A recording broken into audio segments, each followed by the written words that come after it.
Good afternoon. Today is April 30th, 2025, and it is 12:21 p.m. And I'm going to use ChatGPT to read what I want to communicate today. It's regarding the international countdown that I intend on doing if the Canadian government does not address what I'm experiencing. International Countdown Final Advance Notice, issued by Alexa Baseeso, all rights reserved. On April 27, 2025, I issued a peaceful, lawful public notice to the Government of Canada. I stated that, following a 2-week interval, I would initiate international escalation if no action was taken toward accountability for judicial fraud and misconduct through Tribunals Ontario, the unauthorized publication of legal materials tied to my identity by the University of Waterloo, surveillance-driven targeting of my life, health, and associations, and the wrongful prosecution of a man whose name I demand be publicly and permanently cleared. This is not a threat. It is a measured, peaceful counter-response rooted in law, lived experience, and rightful protection. Countdown interpretation. This notice was issued the evening of April 27, 2025. I deliberately left ambiguous whether it applies to calendar days or business days. I reserve the right to determine the applicable timeline based on the conduct of your institutions. If I even suspect the possibility of harm, whether direct or indirect, toward myself, my mother, my cat, any family member, any neighbor or their animals, any racialized, Semitic, Jewish, Arab, or Muslim dancer in Ottawa, any man being falsely accused, entrapped, or mischaracterized, any innocent individual near me or associated with me, I will not wait. I will not ask. I will break the 2-week timeline immediately and move forward with lawful international escalation. This includes any hint of sabotage, psychological destabilization, surveillance-driven threats, or reputational targeting. It is not limited to physical violence. This is not reactionary. It is protective by design and anchored in nonviolent legal truth. Private video evidence of state harassment. I am in possession of a non-public, blurred video documenting an unlawful police interaction directed at an innocent man, coordinated through Crown Prosecutor Jill Cameron, enforced through a female judge who misrepresented his lawful resistance as a criminal threat in what amounts to a double jeopardy scenario. This setup was designed not only to punish him, but to emotionally destabilize me by proxy. That video has never been posted publicly, has never been shared via Facebook or messaging platforms, and yet has over 17 unauthorized views, proving illegal access by surveillance actors. You know I have it. You don't know if it's full footage. You will never know, unless you force its release. If any suspicious activity unfolds toward people, animals, or reputations, the video will be sent to international human rights channels immediately. Legal identity, language-based discrimination, and denial of due process. When I filed my initial HRTO complaint, I identified as Semitic, not Palestinian. Arabic is a Semitic language, and I speak it fluently. I also speak French and English, yet I have repeatedly been denied access to French spaces due to not being ethnically French. Canada privileges ethno-linguistic image over language proficiency, excluding both Jews and Arabs with equal impunity. That is why I use the language the system understands, because this country has never understood the dignity of Semitic identity. About my Palestinian identity. Around the time of the Gaza genocide, before it was internationally recognized as such, I filed an appeal and disclosed openly that I am Palestinian. The dismissal came immediately, and I knew with absolute clarity that it happened because I am Palestinian, because I was being preemptively villainized by the very system I had hoped would protect me. The documentation exists, the pattern is traceable, and the motive is undeniable. International concerns, flight from accountability. I call upon the Canadian government to coordinate directly with the governments of Australia and Mexico to review how certain individuals suddenly gained legal residency, particularly in the case of Sue Ann Hayes, whose 10-year wait was inexplicably resolved just prior to her departure to Australia. Investigate any protection extended to Tara Lynn Howlett, who has attempted to relocate away from potential legal inquiry. These movements cannot be coincidental. They require formal scrutiny, not silence. Canada's global credibility cannot survive another cover-up. Final advance notice.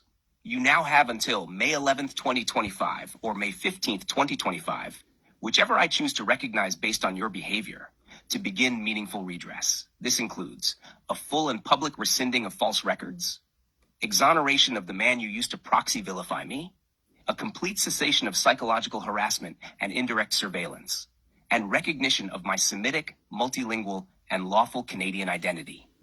Should I detect any further efforts to cause harm, even by proximity or suggestion, I will move forward immediately, and you will not be notified in advance.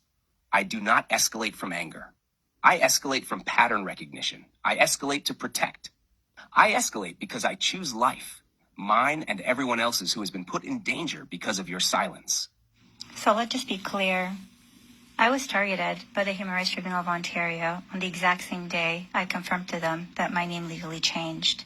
And that was the same day that Vice Chair Ramona Ganantham released her disgusting fraud of a decision in order to start the process of ruining my reputation that they actually started before then, because they thought that my legal name was different. This is deliberate, and our legal system is hiring a bunch of degenerate people that are engaging in fraud in the public interest and high treason, and they hate all men, and they have no problems mentally destabilizing anybody.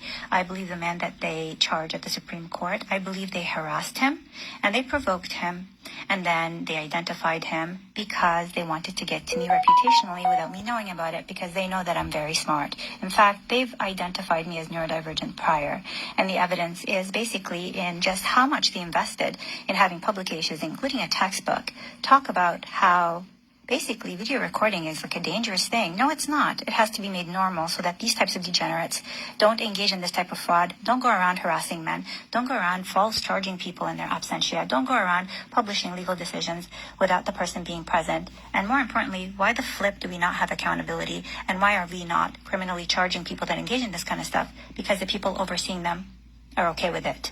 And that's why they all have to be immediately basically removed from their roles. All of the human rights application hearings and applications have to be paused. There has to be a public inquiry.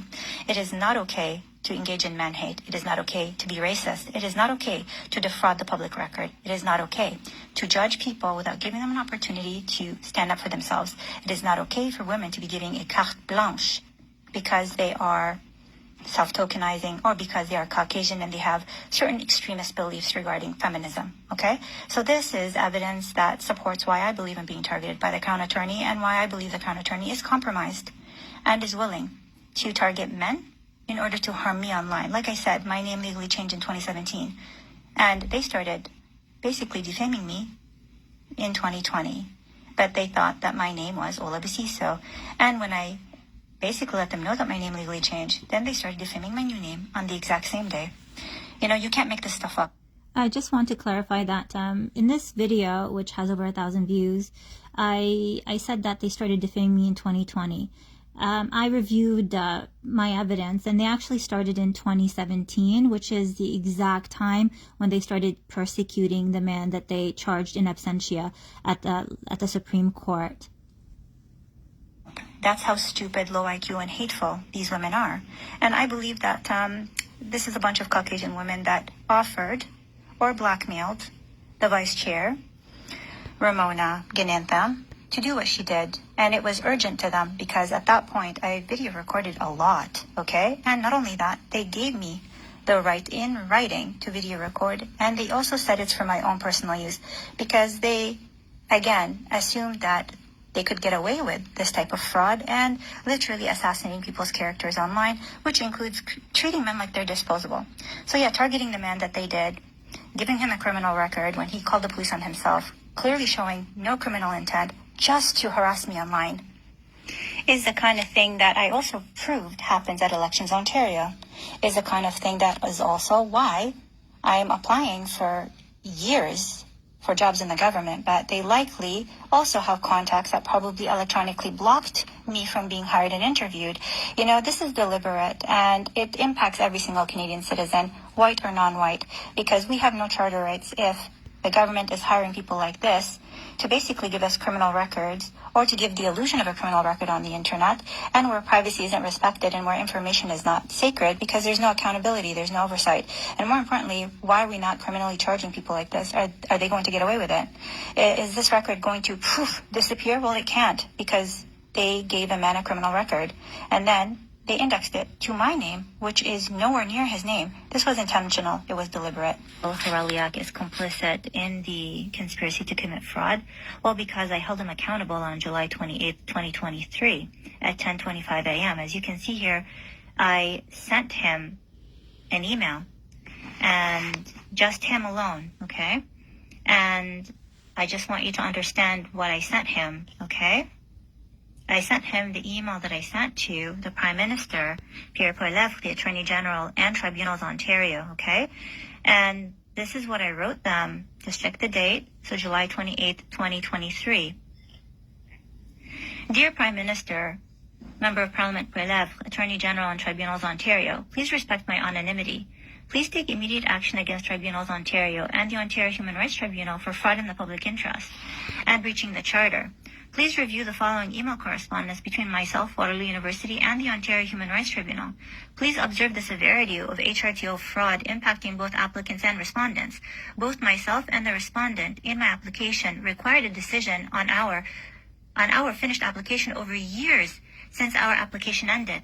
And a balance of probabilities, this is happening to most, if not all, applicants and respondents, especially given the capacity of Waterloo University as a respondent and my lack of capacity as a racialized female and minority, but both of us having no due process in the repugnant manner reflected by a lax culture comfortable with nepotism and double talk. In other words, whether you have money to hire lawyers or not, it doesn't matter, because these Ontario tribunals are fraudulent and are fronts for appointed individuals to illegally collect an income while being exempt from legal consequences like criminal charges of fraud in the public interest at the financial and life cost of Ontarians who apply and respondent to applications. All human rights applications have to be halted, and legal measures need to be taken to identify when this fraud of not meeting advertised mandates started, and for this to be publicly published on the Tribunal's Ontario website. Priority has to be given to applications that have been finished to receive decisions, and all outstanding decisions outside of the advertised mandate have to be settled at the Supreme Court, and the adjudicator assigned has to be tried for fraud and validate why they collected an income and refused to render a decision or played along knowing they cannot do their job. Please call me,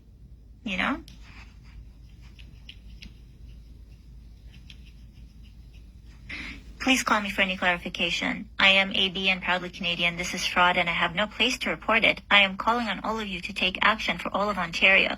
We need an investigation, charges, and fair compensation for lost time and new speedy applications that will fairly address my application and all others being used by appointed adjudicators and appointed tribunal managers to further themselves financially at the cost of breaching Ontarians' charter rights. This includes speedy litigation and oversight like responding to emails and having valid responses to why the HRTO is simply not doing its job, but misrepresenting itself to Ontarians like it is. Thanks, AB. And then look at the email prior to that. July 11, 2023. Dear HRTO, I have not received any responses to my last email forwarded below from June 20, 2023. Today is July 11, 2023. You are financed by the Canadian public to service a mandate that is linked to the Charter. The inability to respond to emails at a minimum is in itself a red flag. When your tribunal is not able to render decisions on finished applications over years, please send me my requested information and a prompt explanation on what your tribunal has been doing for the last 3 years regarding my application. Your mandate is to resolve applications in 2 years. Mine ended 3 years ago. This is fraud about me not getting my charter rights and being entrapped in another corrupt legal process after your own because I don't have my basic charter rights. I am demanding my charter rights and find your lack of basic competence reprehensible and vulgar. Justified to me, to myself and all of Canada, what it is you are being paid to do if basic timely response to emails is not within your competence. I require every concern addressed from my last email, please. I will also remind you that privilege doesn't protect fraud. This fraud from your organization harms all Canadians and has to be addressed as fraud in the public interest. Thanks, AB. On June 20th. I just want to bring your attention to the dates. I'm sure you've noticed that at this point, the Human Rights Tribunal of Ontario's Vice Chair, Ramona Ginantham, had released illegally and fraudulently the decision that they conspired in high treason with the University of Waterloo to release behind my back on March 23rd, 2021, which is why I showed you that video before I'm showing you these emails, because I'm trying to show you how they've been deliberately ignoring me, but they've actually been reading my emails, but they were hoping that I would kill myself. They were waiting for me to take my own life. That's how they do it. This is not just probable cause. This is criminal intent. They have watched me send them emails after emails after emails, and 100 million% they've received and read every single email because they immediately read the email with my legal name change certificate, okay? So they 100% check all my emails. I'm probably the first person that they check emails on anytime I send an email. So when they don't send a response, this is part of their psychological torture. They deliberately, as a collective, wanted to create the perfect environment to hoping that I would take my own life. Okay? And I've literally received an email in writing where the HRTO literally lies about me calling them and claiming I'm going to take my own life. Imagine that, right? In writing. All right? And it's incredibly disgusting how they deliberately engage in crimes, high treason, perjury, conspiracy to commit fraud, and they do it in writing. Like, I'm just showing you all the emails, right? And look at how I write and how I explain myself and how honest I am.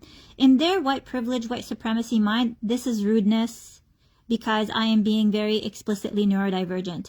If you read the literature on high IQ autistics, we're very, very precise and very, very honest.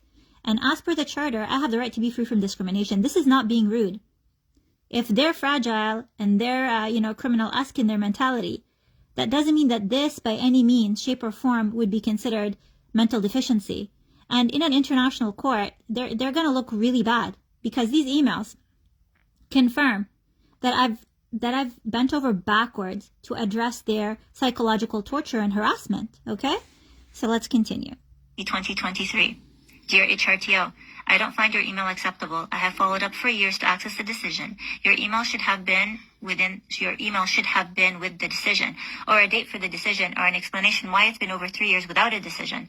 The adjudicator assigned does not hold a valid adjudicative appointment. Maureen Doyle has been collecting a salary by delaying access to my decision over 3 years, as her appointment expired in 2020. The damages toward me are not reversible. This is evidence of psychological torture, and they literally, right here, they're inducing autistic meltdown and shutdown. They wanted me to kill myself. Maureen Doyle and Darrell Hareliak have to and should be considered and charged with attempted murder. All of this is intentional. Maureen Doyle's appointment expired. Okay, she could no longer be an adjudicator, and she still strung me along for 3 years while she was collecting a 6-figure income. Probably a lot more than Vice Chair Ramona Ginantham, because she's white and Vice Chair Ramona Ginantham is not, right? So she's been deliberately collecting a 6-figure income and also hoping that I would kill myself by withholding the decision. And I believe that she was instructed to do so. And I believe they planned this all out. And they should all be investigated and charged for attempted murder, amongst all the other things. Conspiracy to commit fraud, conspiracy to commit high treason, every other thing that you could think of, criminal harassment, criminal stalking, all of it. This adjudicator is not of upright character and hasn't rendered a decision due to incompetence and lack of oversight or severe internal corruption at Tribunals Ontario.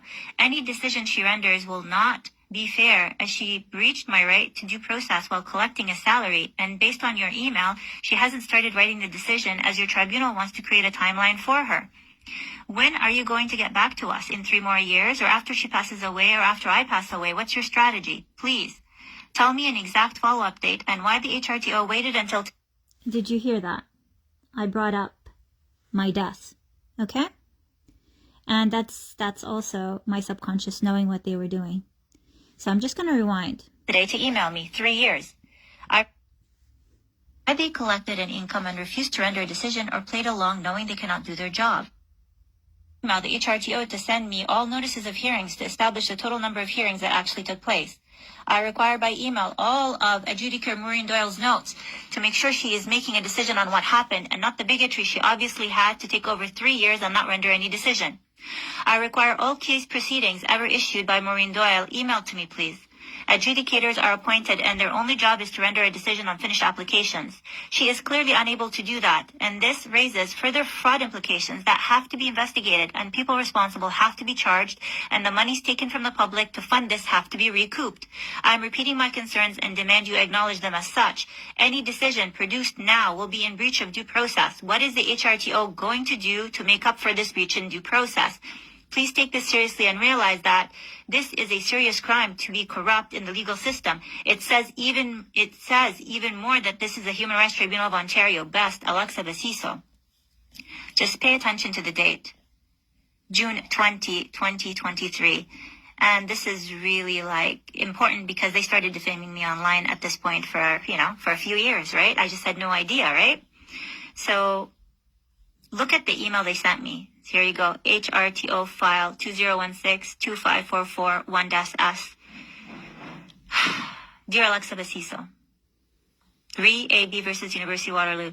We acknowledge receipt of your correspondence dated June 5, 2023 regarding the status of your HRTO file 2016-25441 and specifically the length of time you have been waiting for the order to be issued. We understand how important this matter is to you and appreciate you taking the time to write. We regret any inconvenience the delay in the adjudicator's issuance of this order has had on you. Please be assured we are taking your complaint seriously. Your concerns have been brought to the attention of all necessary parties, including the adjudicator who heard your matter. This decision is still with the adjudicator. HRTO is working with the adjudicator to establish a timeline to issue your decision to you. Thank you for your continued patience and understanding. A copy of this message is being sent to the other party for information only. Sincerely, Office of the Registrar. So on June 5, 2023, I copied Darrell Horeliak and I said, Dear HRTO, both myself and the respondent demand a response that is exact to the escalations below. My application ended over 2 years ago and we still do not have a decision. The adjudicator appointment expired over 3 years ago. Her name is Maureen Doyle and she seized herself on rendering a decision. It is corruption to ignore both our rights as applicants and respondents for over 3 years while ignoring our follow-up for years. This includes Tribunals Ontario doing nothing to oversee the HRTO corruption, specifically misuse of public funds and lack of ability to do their job to render decisions. This is a due process breach and fraud in the public interest. I require an exact date for a decision.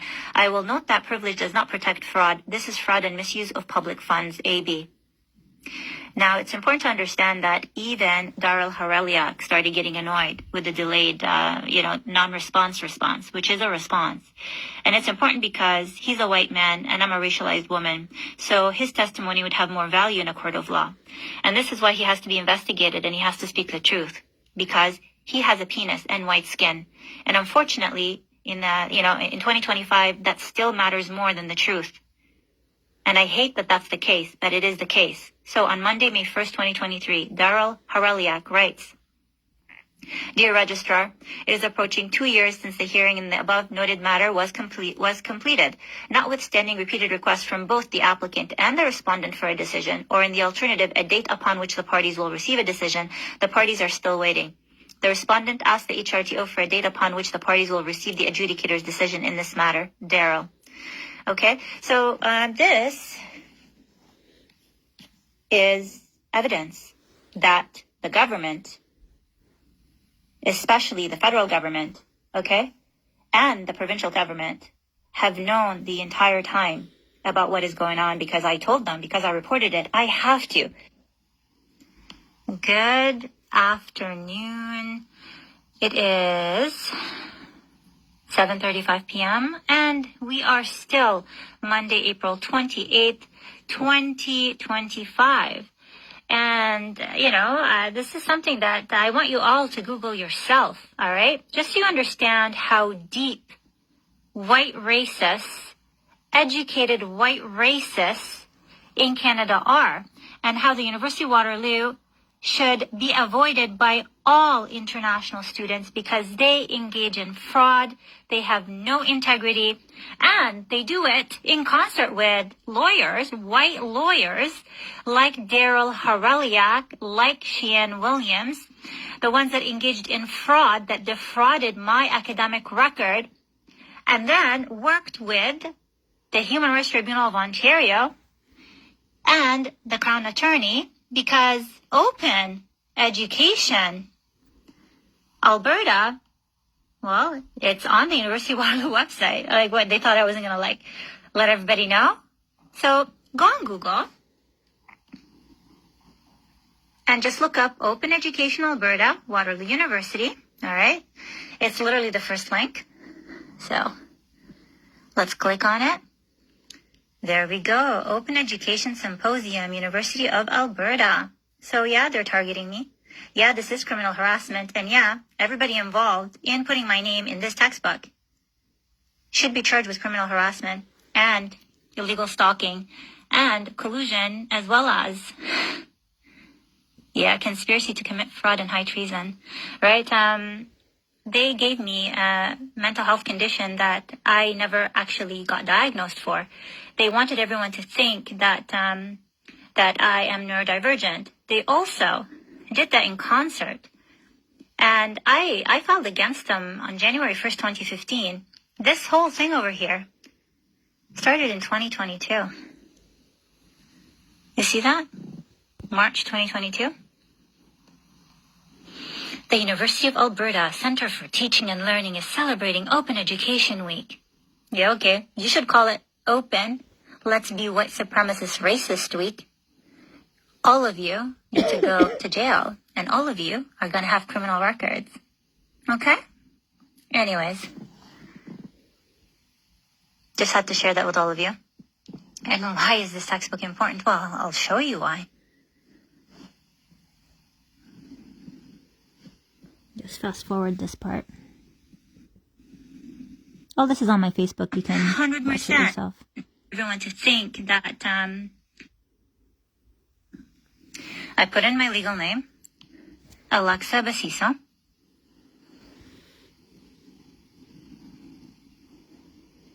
Open Education Alberta. Chapter 13. This entire chapter is organized fraud and a hate crime. They're trying to label me as difficult, reluctant, manipulative, challenging, hostile, violent. And of course, they talk about neurodiversity, autism, ADHD, speech disorders, dyslexia, blah, blah, blah. And they're doing this just so they can smear campaign me online. See? In the Ontario Human Rights Tribunal case of Alexa Baseeso and Power Systems Technology. This was never heard, guys. It was never heard. All right? And they want to villainize. You see, however, the Human Rights Tribunal could find no link between Ms. Baseeso's disability and the request to audio record the investigative interview. The employer offered to provide Ms. Baseeso with copies of the investigation notes instead of the recording. No, actually, this is how they engage in fraud, just like we have right here. When white people, racist white people, all right, write stuff down, they lie. Like this here, never got a hearing. I never spoke. I never met Ramona Guinanthem. This is organized and orchestrated fraud. And on top of that, the same fraudsters want to give me a criminal record, and they're trying to actively find a reason to arrest me and put me in jail for their fraud, their perjury, their conspiracy to basically commit fraud, support judicial fraud, a university. They literally published a textbook. They're probably making money doing it. And yeah, 100%, they're going to be sending me hush money. And let's just be very clear. Hush money is not going to work because I'm not going to sign an NDA.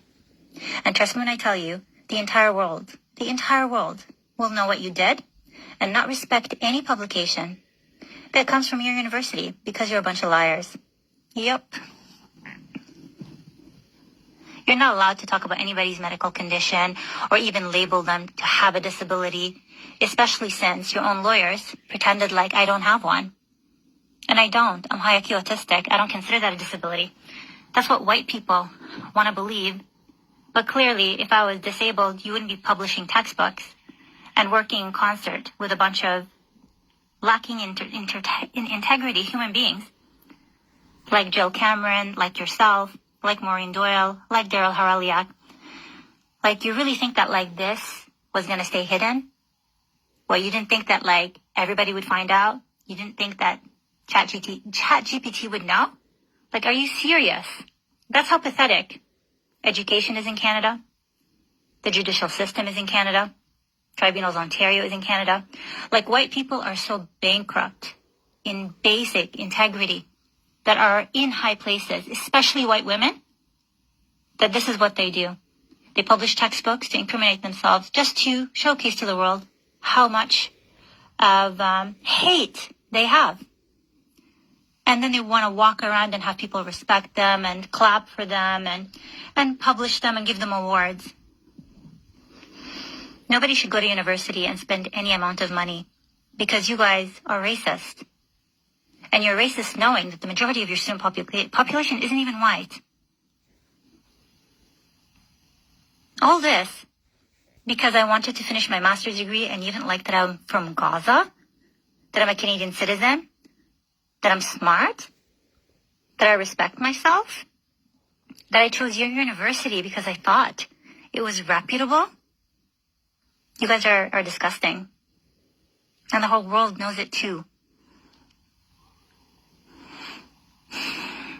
But just be clear.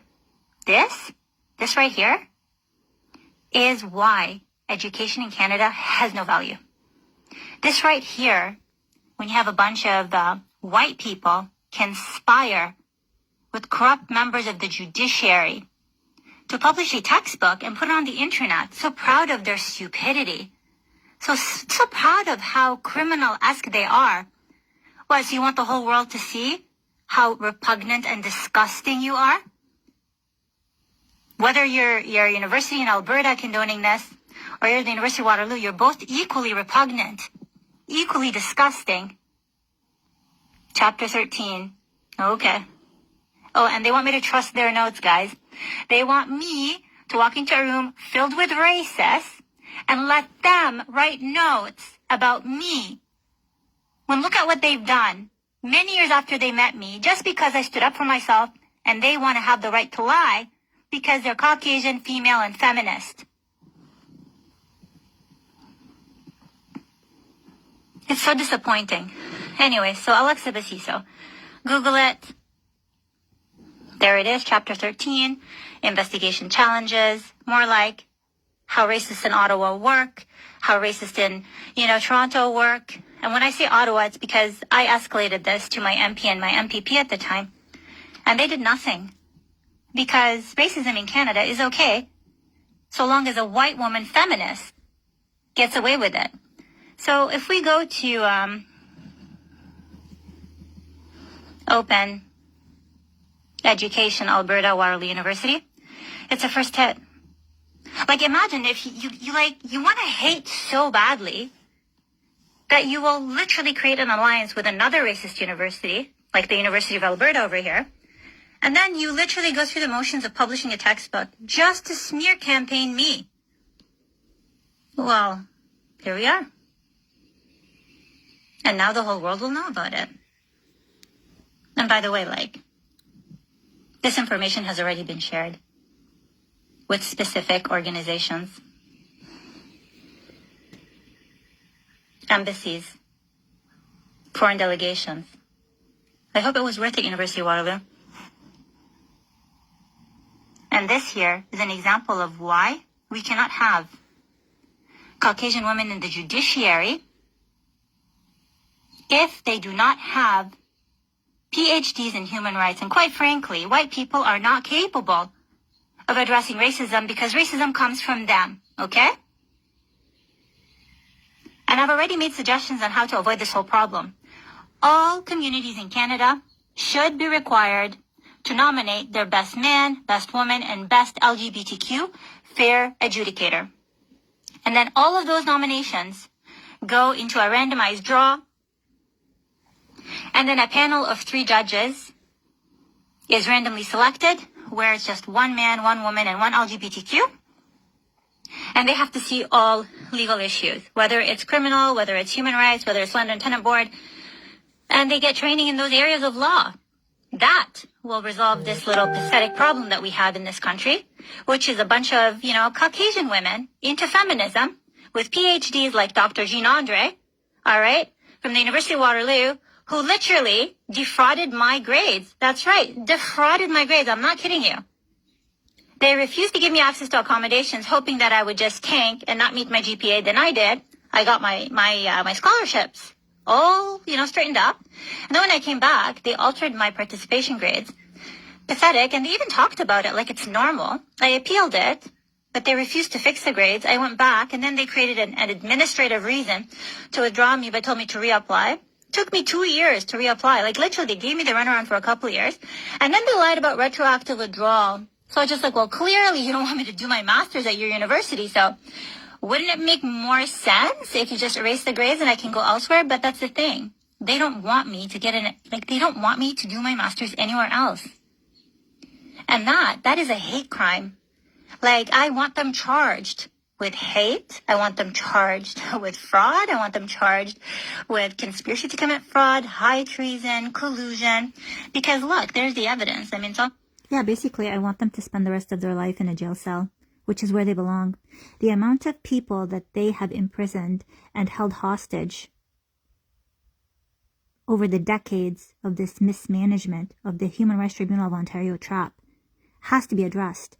All these individuals, all of them, need to spend the exact amount of years of their fraud, of their captivity of Canadians' charter rights, of their hostage situation of people, especially after investigation, determining how many took their own lives.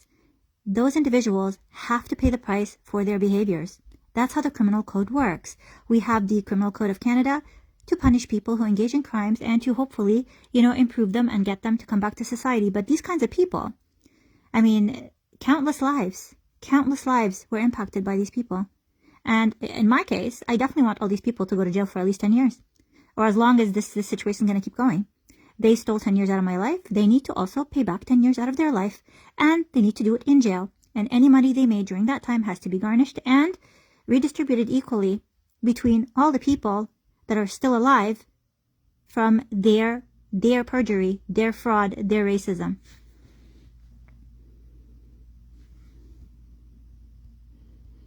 Just Google it. What kind of pathetic educational institution, legitimately pathetic, hates Palestinians and Gazans so much, despite accepting me? Like, this is like a select entry program. Okay, only like 20 people get accepted. They accepted me based on my merits. But then when they looked up my family name, they realized I was Gazan, and they realized, oh, they have to be racist? And the racism is so strong that they engaged in fraud. And then they wrote a textbook, and then they colluded with another pathetic, disgusting human being, Ramona Ginenta. Like, ew. You should write that on your resume, Ramona. Pathetic loser who kisses racist white women's bum-bums to publish textbooks so she can get a pathetic 6% or 2% or 26% salary increase. I think she's pathetic, and I think the University of Waterloo is pathetic. And now everybody knows they're pathetic. And they're suppressing me, and they think, oh, what are we going to do? Maybe give her a criminal record. Good luck with that. Because the truth has left Canada, and the majority of your students are not Canadian. Bye-bye. So let's just be clear. I was targeted by the Human Rights Tribunal of Ontario on the exact same day I confirmed to them that my name legally changed. And that was the same day that Vice Chair Ramona Ginantam released her disgusting fraud of a decision in order to start the process of ruining my reputation that they actually started before then, because they thought that my legal name was different. This is deliberate, and our legal system is hiring a bunch of degenerate people that are engaging in fraud in the public interest and high treason, and they hate all men, and they have no problems mentally destabilizing anybody.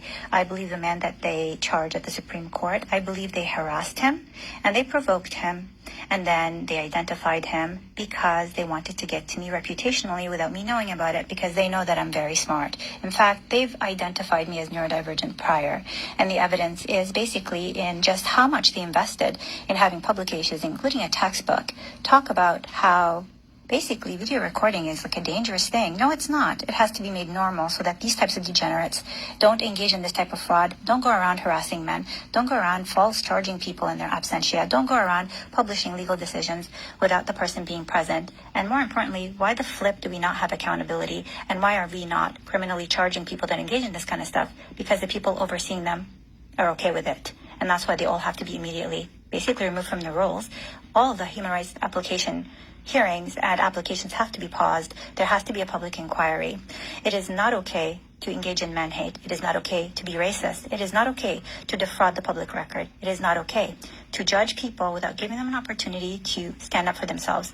It is not okay for women to be giving a carte blanche because they are self-tokenizing or because they are Caucasian and they have certain extremist beliefs regarding feminism, okay? So this is evidence that supports why I believe I'm being targeted by the Crown Attorney, and why I believe the Crown Attorney is compromised and is willing to target men in order to harm me online. Like I said, my name legally changed in 2017, and they started basically defaming me in 2020, but they thought that my name was Ola Baseeso. And when I Just remember a correction. They started defaming me when they started harassing the clearly autistic man, also not diagnosed. Also, he has no idea that he's autistic. All right. And really, he has no idea that I'm doing any of this, by the way. And that's why I'm not mentioning his name, because I can't speak on his behalf. And I pieced all of this together because it's the only way to make sense out of all of this. I mean, there is no other reason for my Arabic legal name to be connected to his absentee Supreme Court decision on the internet. And also, like, it's not a norm to publish Supreme Court decisions like that on the internet, but they deliberately needed that, just like they deliberately created a textbook and posted it at on the University of Waterloo website. These people want to celebrate the joy of being racist. They are being anti-Semitic. They thought I was Semitic the whole time. They are not that smart. They literally probably thought I was Jewish. These people, these women are disgusting.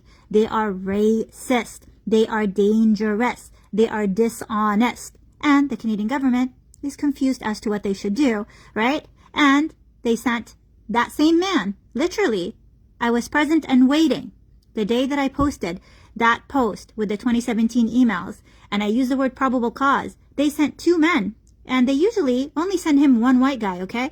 But that time, they sent two men, a brown token, accessory piece. Gorgeous, by the way. And then this other white gorgeous man. And of course, they have to be gorgeous so that when they testify, they can use, their beauty to convince a jury that that man is crazy. They deliberately focus on sexuality because we live in a culture that is so warped, right? With their ability to just over-sexualize everything in a repugnant, disgusting manner, okay? And that white police officer literally told the man that he knows that he's been charged with those charges before. That's double jeopardy. That is a Chapter 11 breach, okay? And I answered the door. And my name now is Alexa. That man's first name is Alex, but when they attached my name, my first name was Ola. Nowhere near Alex. So when I answered the door, I smiled. I looked at both of them, really beautiful men, and I said, Alex or Alexa? And they were too stupid to figure out what was happening. Literally too stupid. And then they assumed that the white judge was honest. And then they said something on the lines of, you need to stop uttering threats. And then he immediately told them the judge is Islamophobic and a racist. You don't utter, the standing up for yourself as a non-white in front of a white judge, especially a white judge that's a female, he said she, I don't know who she is, I've never been present, okay, is literally why they consider uttering a, she feels threatened that this cover-up that they're using to attack my reputation online is exposed. That judge has to also be investigated. And I am being respectful by not mentioning her name. but everybody watching this knows exactly who I'm speaking about. Okay? So let's continue. Basically let them know that my name legally changed. Then they started defaming my new name on the exact same day. You know, you can't make this stuff up. That's how stupid, low IQ, and hateful these women are. And I believe that this is a bunch of Caucasian women that offered or blackmailed the vice chair, Ramona Ginantham, to do what she did. And it was urgent to them because at that point I video recorded a lot, okay? And not only that, they gave me the right in writing to video record, and they also said it's for my own personal use because they, again, assumed that they could get away with this type of fraud. So I just want to discuss that. I actually consulted a lawyer, a white man, you know, because that's what matters in this country, right? And I asked that lawyer, I'm like, because the Human Rights Tribunal of Ontario used the words personal use, is there any legal limitation on what's considered personal use? And the white man lawyer literally told me, and I quote, there is no legal definition for the term personal use. It's whatever you want to deem it to be. And this is why I can freely share any proceeding I want. Now, all hearings are public, but they gave me the right to record all proceedings. So even things like settlement, discussions, and mediation adjudication, they pretty much gave me a workaround legally to share it. Yeah.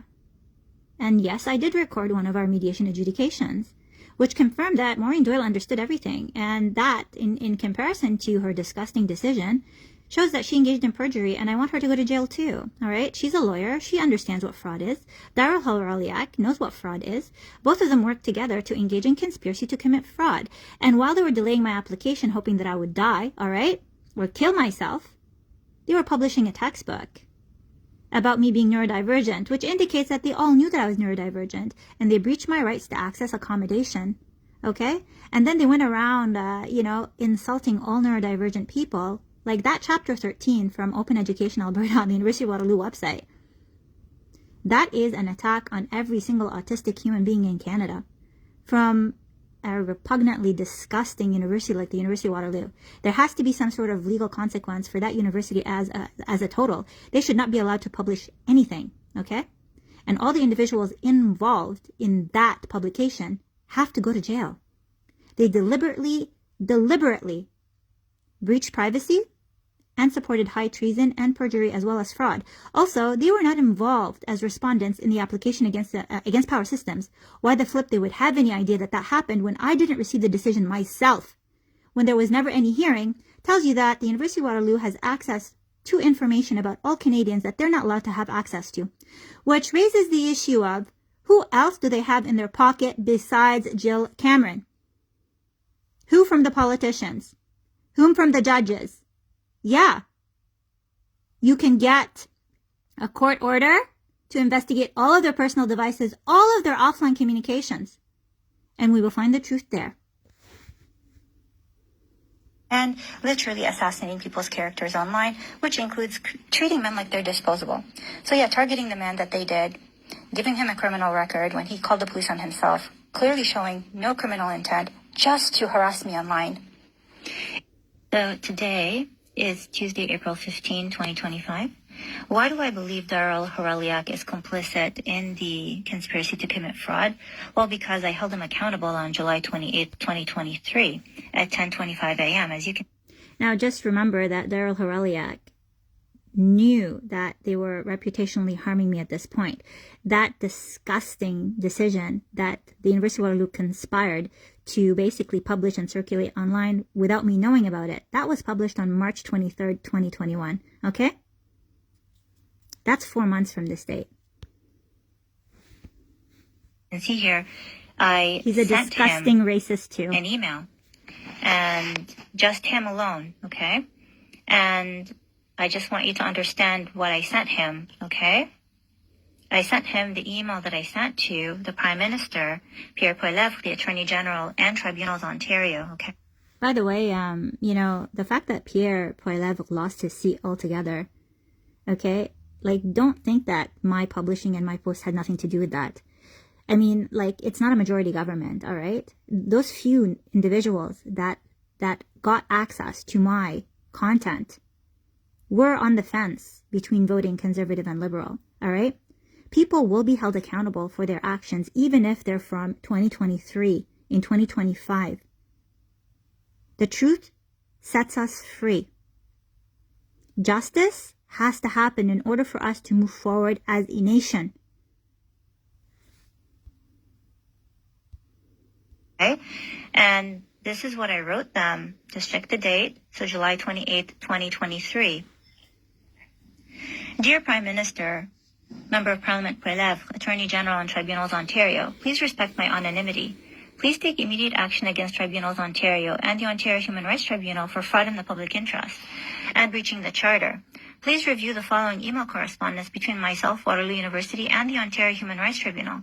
Please observe the severity of HRTO fraud impacting both applicants and respondents. Both myself...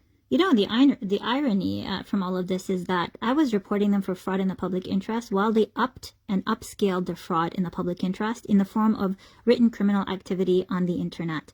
And that's the interesting part, and that's why being high IQ autistic is very interesting, because oftentimes your subconscious forces you to do things and you don't even know why you're doing them until you actually know why you're doing them. So I was ahead of myself by many years here. Okay? And the same thing applies to James Splinter. He might think I'm smarter than him, but he has the exact same level of intelligence that I do. And because he's Caucasian, he has, a different set of skills where he can psychoanalyze white people in a way that only he can. Okay? So yeah, don't underestimate him. And yeah, he's watching all of you and he's surveilling all of you. And trust me when I tell you, you're not going to get away with murdering me or hurting him. All right? And the respondent in my application required a decision on our finished application over years since our application ended.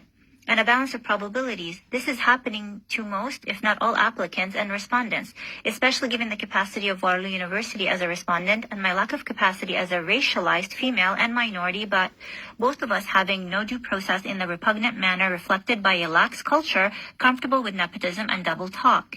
In other words, whether you have money to hire lawyers or not, it doesn't matter because these Ontario tribunals are fraudulent and are fronts for appointed individuals to illegally collect an income while being exempt from legal consequences like criminal charges of fraud in the public interest at the financial and life cost of Ontarians who apply and respondent to applications. All human rights applications have to be halted and legal measures need to be taken to identify when this fraud of not meeting advertised mandates started, and for this to be publicly published on the Tribunal's Ontario website. Priority has to be given to applications that have been finished to receive decisions, and all outstanding decisions outside of the advertised mandate have to be settled at the Supreme Court, and the adjudicator assigned has to be tried for fraud and explain, validate. So I just need to pause. Now, I actually thought highly of the Supreme Court. But right now, when I wrote this email, I had no idea that they were using the Supreme Court as part of their judiciary fraud. So this is why, I can't continue adjudicating in Ontario or in Canada. I have to leave to an international court because our judiciary is about, looking at me like I'm a hamster, and they want to put me in a hamster wheel hoping that I'll take my own life. And I'm not a hamster, okay? And that they need to understand that this is not a circus. And, and the world isn't a zoo, right? So if they've signed all these human rights treaties as signatories, they are actually legally bound by them, by the international community. But because they're appointing such despicably disgusting, low IQ, liability-laden Caucasian women, all right? We're in this situation that we have here, okay? Anything that happens to me or anybody that's close to me, or any more of this political religion BS that they try to turn people against each other, any of this homophobia, any of this anti-Semitism, any of this anti-Arab hate, any of this anti-Islam hate is not going to fly. The slightest suspicion I have of any of that, I will not hesitate to send my emails, okay? I will not hesitate to move forward on the international court stuff, okay? Do not hurt anybody. Why they collected an income and refused to render a decision or played along knowing they cannot do their job. Please call me, They never called me. They just worked with the judicial fraudsters. Please call me for any clarification. I am AB and proudly Canadian. This is fraud and I have no place to report it. I am calling on all of you to take action for all of Ontario. We need an investigation, charges, and fair compensation for lost time and new speedy applications that will fairly address my application and all others being used by appointed adjudicators and appointed tribunal managers to further themselves financially at the cost of breaching Ontarians' charter rights. This includes speedy litigation and oversight like responding to emails and having valid responses to why the HRTO is simply not doing its job, but misrepresenting itself to Ontarians like it is. Thanks, AB. And then look at the email prior to that. July 11, 2023. Dear HRTO, I have not received any responses to my last email forwarded below. From June 20, 2023. Today is July 11, 2023. You are financed by the Canadian public to service a mandate that is linked to the Charter. The inability to respond to emails at a minimum is in itself a red flag. When your tribunal is not able to render decisions on finished applications over years, please send me my requested information and a prompt explanation on what your tribunal has been doing for the last 3 years regarding my application. Your mandate is to resolve applications in 2 years. Mine ended 3 years ago. This is fraud about me not getting my charter rights and being entrapped in another corrupt legal process after you own because I don't have my basic charter rights. I am demanding my charter rights and find your lack of basic competence reprehensible and vulgar. Justify to myself and all of Canada what it is you are being paid to do if basic timely response to emails is not within your competence. I require every concern addressed from my last email, please. I will also remind you that privilege doesn't protect fraud. This fraud from your organization harms all Canadians and has to be addressed as fraud in the public interest. Thanks, AB. On June 20, 2023. Dear HRTO, I don't find your email acceptable. I have followed up for years to access the decision. Your email should have been with the decision, or a date for the decision, or an explanation why it's been over 3 years without a decision. The adjudicator assigned does not hold a valid adjudicative appointment. Maureen Doyle has been collecting a salary by delaying access to my decision over 3 years, as her appointment expired in 2020. The damages toward me are not reversible. This adjudicator is not of upright character and hasn't rendered a decision due to incompetence and lack of oversight or severe internal corruption at Tribunals Ontario. Any decision she renders will not be fair, as she breached my right to due process while collecting a salary, and based on your email, she hasn't started writing the decision as your tribunal wants to create a timeline for her. When are you going to get back to us? In 3 more years, or after she passes away, or after I pass away? What's your strategy? Did you hear that? I did ask them if they wanted to kill me. And this is evidence. Okay, and it's more than probable cause. Okay?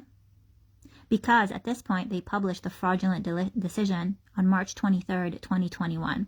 I know that it's repetitive, but because this is very complex, okay?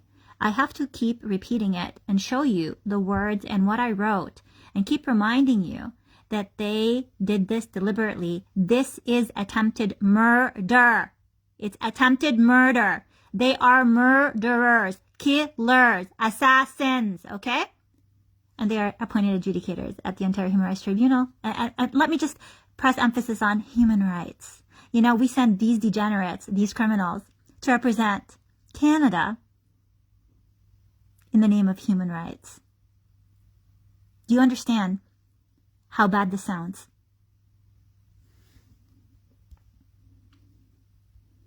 Please, tell me an exact follow-up date and why the HRTO waited until today to email me. 3 years. I require by email the HRTO to send me all notices of hearings to establish the total number of hearings that actually took place.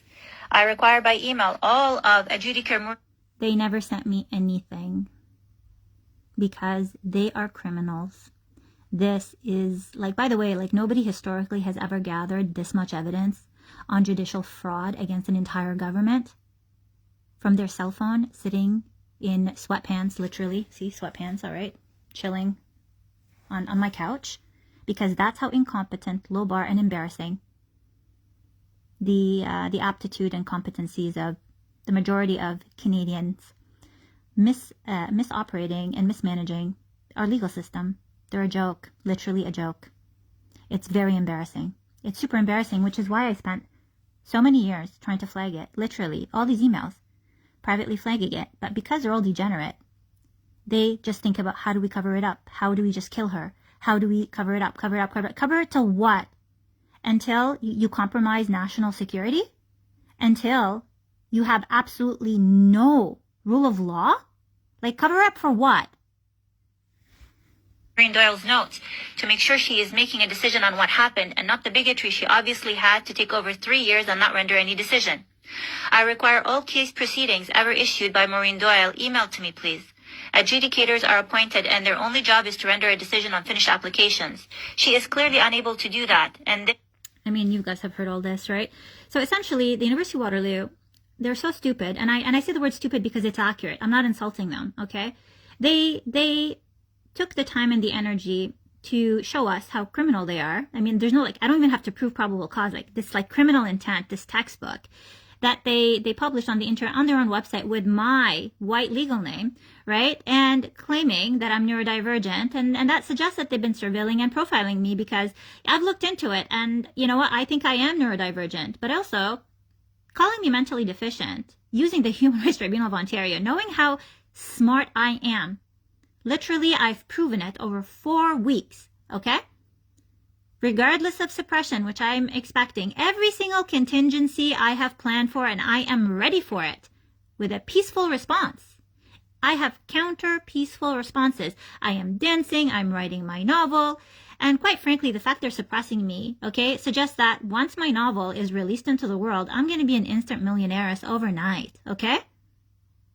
I don't need a settlement to be rich. But I have the right to access it because they took away my charter rights. And if they're doing it to me, they're doing it to all of you. And that's not why they get paid from federal income and provincial income tax money.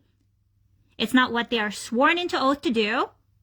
And it is embarrassing and it hurts Canada. This raises further fraud implications that have to be investigated and people responsible have to be charged and the monies taken from the public to fund this have to be recouped. I am repeating my concerns and demand you acknowledge them as such. Any decision produced now will be in breach of due process. What is the HRTO going to do to make up for this breach in due process? Please take this seriously and realize that this is a serious crime to be corrupt in the legal system. It says even more that this is the Human Rights Tribunal of Ontario. Best, Alexa Baseeso. Just pay attention to the date. June 20, 2023.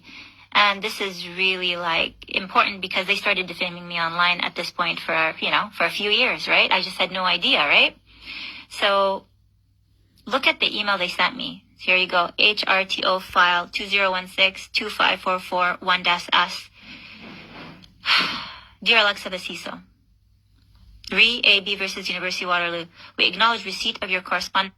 I just need to bring your attention to the fact that they anonymized my name here. And this is dated after March 23rd, 2023.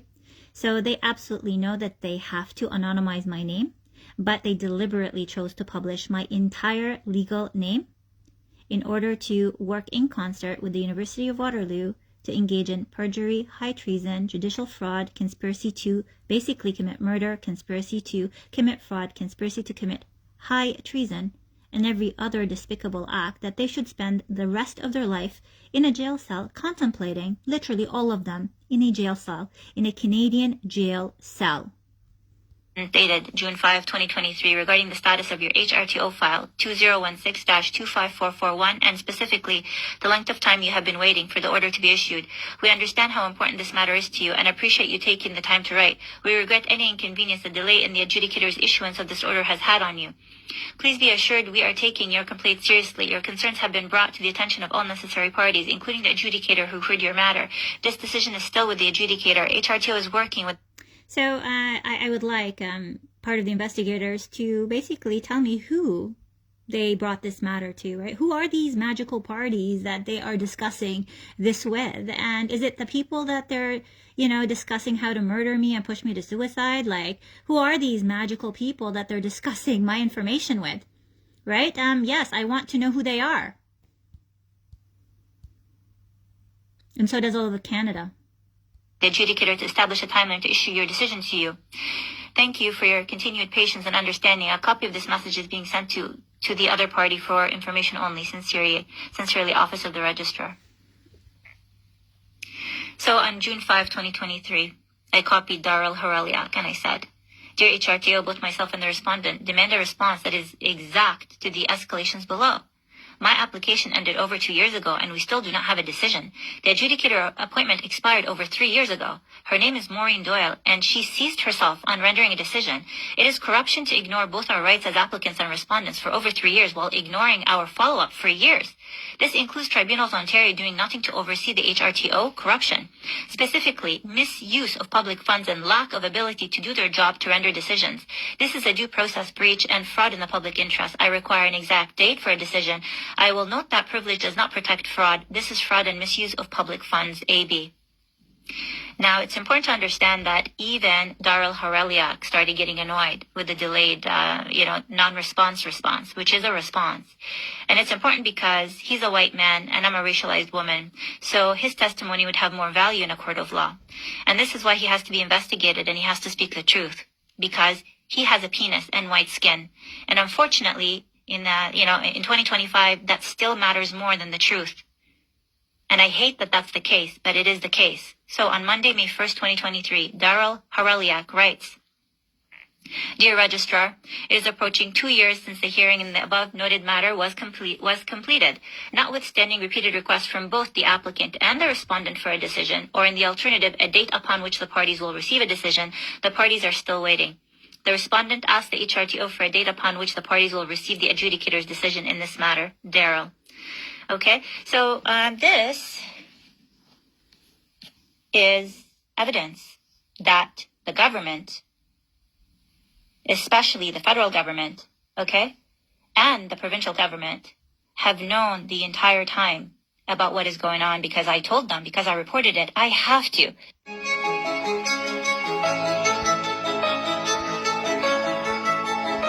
So this, I took a screenshot of this private post that I did not publicize yet, and I wanted to see if they're illegally surveilling me, and they were. It said 7 views. I took the screenshot to show you that the Canadian government doesn't respect privacy laws. They don't respect us as Canadians. In fact, they're willing to give, bend the rules for like white women like Sue-Ann Hayes, give her PR, which has to be withdrawn, by the way, because she's engaging in every single criminal activity that you can imagine, right? I mean, if she was so suspect that in 10 years, the Canadian government did not give her a PR, and then she agreed to basically be part of this, illegal surveillance op on me to prevent me from accessing my charter rights as a Canadian citizen because I'm not white. This is not a reason to congratulate her with permanent residency, okay? In any case, this is 7 views, 7 illegal views, all right? On a balance of probabilities, there's probably 7 people, right? Because they're like all confused because this was the post about how I'm protecting myself. So if they decide to assassinate me, shoot me dead, hurt anybody I like, I don't have enough time to disable my auto emails. Well, guess what? They get publicly humiliated on the world stage, okay? And let's just be clear. My contacts on my Facebook are from all over the world, all right? The word has already spread, even if I did not communicate or ask it to be spread, okay? And I'm not going to comment more on that.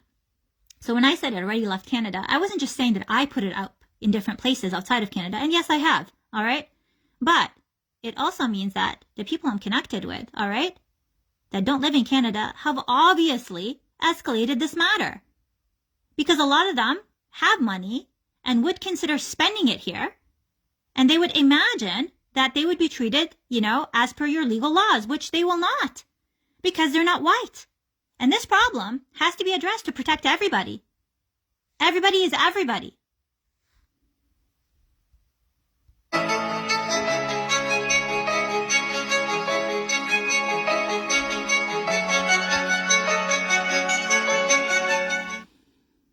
Silence is complicity. Canada's reputation is already bad because of who we are sending abroad. Non-veiled Arabic women like me are Canadian. I am proudly Canadian. Veiling is a religious choice, not an ethnic representation of being Arabic. Arabs can be all sorts of beliefs and include secular and atheist too. Just give me a moment. I need to show you something. I'm just going into my Facebook account right now.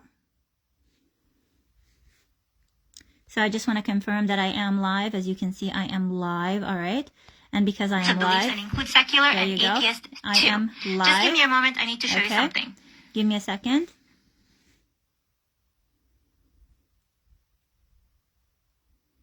I'm also documenting that I'm being suppressed because nobody is actually viewing it, which is, again, part of their suppression pattern, right? And that better change, because if it doesn't change within the next 5 minutes, I'm going to be sending some emails. All right?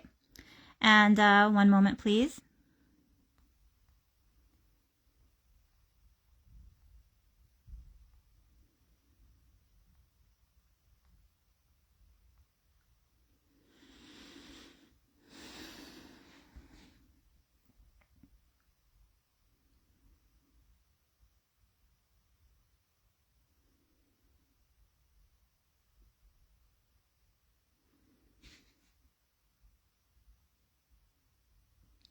Yes, I am showing you that.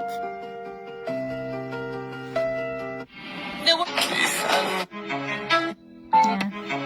That's Carolyn Howlett, the psychotherapist that they're using to illegally surveil us and destabilize us.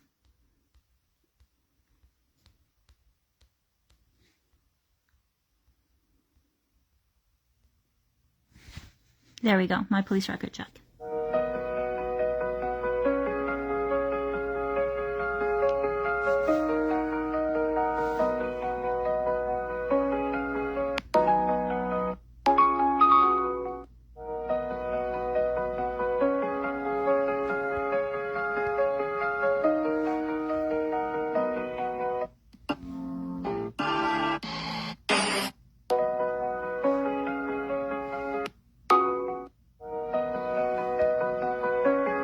Negative, no criminal record.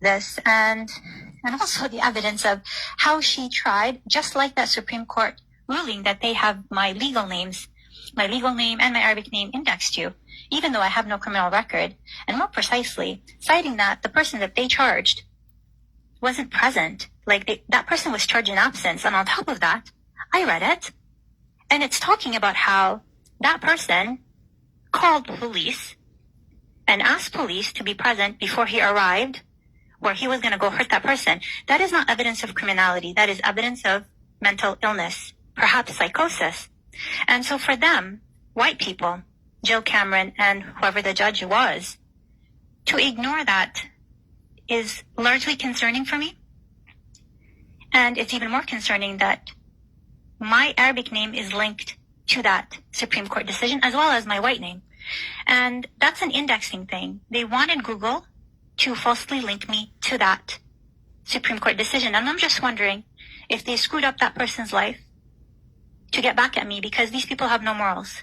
Because like I said, if you read that Supreme Court decision, it's very obvious to me and anybody with any IQ, even if you have a low IQ, that if somebody calls the police and asks them to arrest him before he gets to somewhere where he's going to hurt somebody, that is not evidence of criminality. And so why they wanted to link that to me when I have no criminal record, that is something that the government and Ottawa Police and the RCMP have to investigate. Because when I Google my white name and when I Google my Arabic name, why does that Supreme Court decision come up? Also notice it's Supreme Court. And I repeatedly asked for help to bring my matter to the Supreme Court. I'm not a lawyer. I am not a celebrity. I am not rich, okay? So just things like this don't make much sense. Now, I showed you the vice chair in the years associated to the release of my decision and how that person made a lot more money. But the salary increases for that vice chair, so Ramona Nananthan, okay, are not consistent. They don't follow any logic or any common sense. And one of the years, she got a 26% salary increase. Like, that has to be investigated. Because the Human Rights Tribunal of Ontario has been documented as not doing its job for a very long time by Tribunals Watch Ontario since Tribunals Ontario took over. But I filed way before they took over, so this has been ongoing for a long time. There's a lot of what I believe is possible taking money from taxpayers that is done unlawfully. And I am concerned that the institutions that people like me are taking to the Human Rights Tribunal are perhaps involved in paying off these adjudicators, because you give me a better explanation for this. I am not a celebrity, I am not famous. But every time I achieve something, even after I legally change my name, and I achieve, the same situations keep happening. All right? And I've documented them all. I don't lie. What happened actually happened. I'm not attracting this stuff to myself. So I want to bring your attention to 2021 and the difficulties I had and the desperation for adjudicator Maureen Doyle to make it look like I'm mentally ill or that I'm suicidal. And this is why I said I know that they want me to kill myself. Because she literally called Ottawa Police not once but twice, trying to allege that I am going to kill myself. Now, that stuff is probably recorded somewhere. And given that I've never tried to kill myself, and given that the police showed up to my house more than once, and when they did that, I was not in any physical or harmful situation, and one of those times, I was actually in a video conference with her, and I invited them to come join the hearing. So, if I was mentally ill or suicidal, she would not be able to hold a hearing with me. But the reality is, I am very sharp, very high IQ, and I've never tried to harm myself. But she tried to create a narrative like I am. And that co-aligns with the narrative that was published about me, without my knowledge, in 2021. But So I just want to read this paragraph here. Police false reporting is becoming a pattern of behavior for the Human Rights Tribunal of Ontario against me when raising my feelings regarding this process being unfair. Specifically, being sad or upset about unfairness is not being suicidal. I, a woman I never met, the vice chair, Ramona, idea that a racialized person is mentally unstable because he or she is upset no idea. is racist. Because nobody sent me the decision.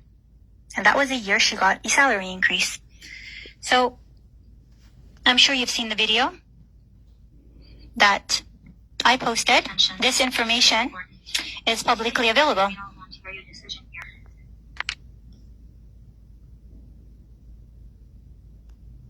So, the decision was released in 2021 by Ramona Gurant M. And I had no idea. And when I raised the issues with fraud in the public interest, I did that in 2023. Regarding the Waterloo University application, not this one, I had no idea that this was even done. Okay, that in itself tells you a lot, alright? Also, it confirms that I was active and checking my emails and everything. And my name has always been my legal name, and my legal name has been updated on both applications because you have to be legally accurate. Like, this is a litigation. So I'm going to read you what I sent the Human Rights Tribunal of Ontario regarding all of this, especially the fake suicidal narrative creation by Maureen Doyle, which I believe she should be charged for harassment, just like Rita should be charged for criminal harassment. She harassed me through third parties. She harassed me through James, and she harassed James through me. And she did it in writing. And she did it deliberately for over a year. And there are witnesses, Ali Kazumba, John West, and so many more people are witnesses. And if she communicated with you, please come forward. This type of behavior has to end. No more anonymous reporting. No more of this BS. Okay? So, just so you understand, Eduardo Donsel was the person managing their call center. And I called him, and I remember one time, I was so distraught, I was crying. And that's why they sent the police over. I mean, for me, as an Arabic Canadian, especially as a Palestinian and as a Gazan-born, I don't have much rights anywhere in the world. this is the only place where I have legally recognized rights. I take that very seriously. And my education means the world to me. And it's literally my father, who's passed, was like, don't worry about getting married, just get your education, get scholarships, and thrive. I'm doing this for him, and I literally told the Human Rights Tribunal of Ontario about this. I even sent them pictures of him. Like, this is really important to me. More so now than ever before. And this abuse that Caucasian women, educated or not, have the right to just create and make up dangerous narratives about me or anybody, referencing mental health, and having it be believed when there's no evidence of any truth is really harmful. But because I'm high IQ autistic, I noticed a pattern. I didn't know that I was at the time, and I actually took proactive measures. I reported her to the Human Rights Tribunal. I called Ottawa Police. I let them know that if she ever calls them claiming that I am suicidal, to charge her with harassment, criminal harassment. I also let them know that I'm recording myself and I'm going to be sending the Human Rights Tribunal evidence of this because I had a hearing coming up and I was concerned that she was going to do this again. So I told the police I had a hearing coming up, and if she calls you and claims that I am suicidal, I want you to charge her with criminal harassment. Imagine I'm a Canadian citizen. That's how I'm talking and feeling regarding an adjudicator that's appointed. And I'm going to let you listen to how they don't want me to be present at these hearings. It's my application. They don't want to hear me speaking, even though I filed. And I'm not going to pretend that the Supreme Court decision that they're linking my name to. Also, that person was charged with criminal harassment in his absence, despite the evidence that clearly shows that he's mentally ill. And there was no intention of criminality because he called the police himself and asked them to get there before he got there so that he doesn't hurt the person that he was going to go hurt. That is mental illness. And why am I indexed to it if the person that they charged wasn't present? I want to know what the Crown Attorney has to do or linked to any of this. Because again, it makes no sense that both my Arabic name and my white name are linked to this Supreme Court decision. All right. So let's look at, when I say linked, I mean indexed. So there are ways to manipulate items on Google to show up. And the fact that they deliberately did all that and deliberately withheld my decision and deliberately refused to tell me why they withheld my decision and deliberately refused to let me appeal despite the evidence, which they never sent me my decision because they were intentional about it. And then the other evidence that ties Ramona Nananthan to getting a salary increase on the same years and even getting a whopping 26% salary increase. That never happens. Can you explain to me why somebody who is not accomplished and somebody who works at an institution that doesn't produce public data, that had to be outed and sued by all of their black employees for racism, is getting a 26% salary increase and so randomly out of the blue? What happened then? That money all has to be recouped. And all the money that these women were paid not to do their job has to be garnished back and spread equally on every single soul they dismissed that was self-represented, that filed for racism or disability or any grounds provided that they're racialized. So that's my recommendation. And if you work for the Canadian government and you're in management, and a lot of you are my friends, it's your duty to raise this because nobody will listen to me. I tried and I showed you.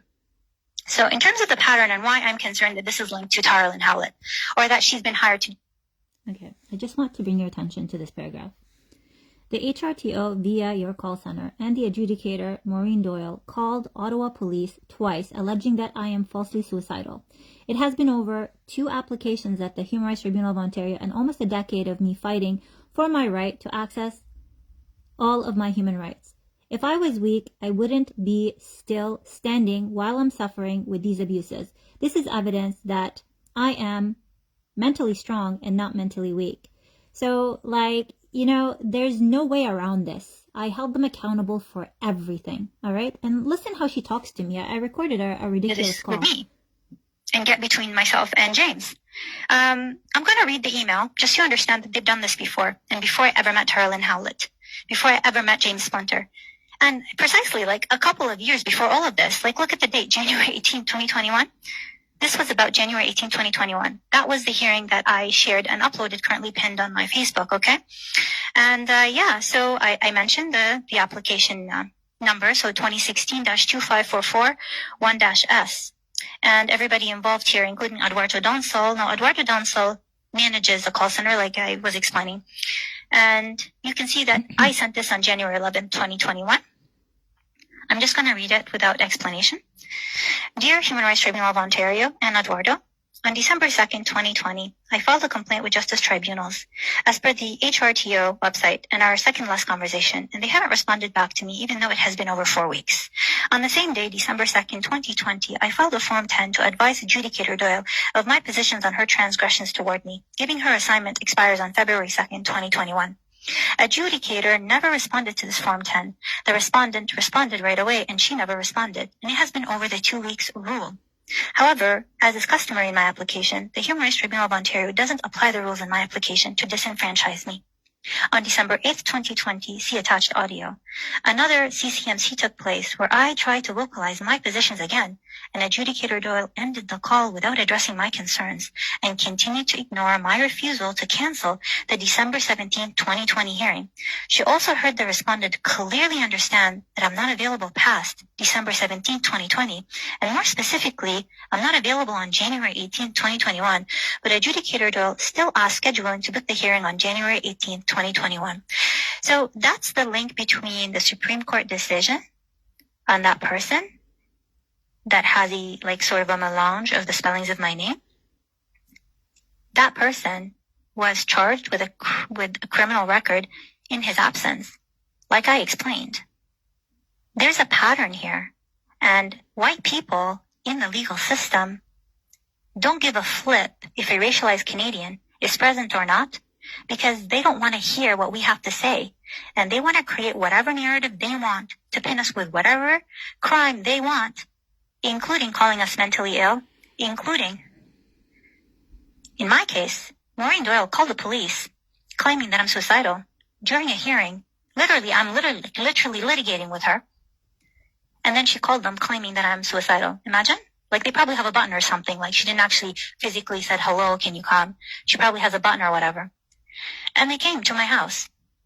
And I invited them to join the hearing. And of course, they didn't join the hearing. So I'm going to let you hear what happened on the call that I recorded. Just so you understand, they literally do not care if the applicant is present or not, because they have no intention to actually hear the evidence or look at it. That's why they stretched this out to almost 9 years. They were hoping I would kill myself. Clearly, they literally want me to be suicidal. And they also are hoping that I would get sick and give up. But this is the thing. I am not neurotypical. I am neurodivergent. I'm also not white. Okay? I really want to succeed. I'm very invested in it because I love my dad and I want to honor him, but I also want to live a good life. I want to have a career. I want to have a job. I want to get married. I don't want to be fully dependent on someone. But at the same time, I can't just put my entire life on hold until some white woman decides not to be discriminatory and racist toward me. I can't do that anymore. So now I have to do everything together. Okay?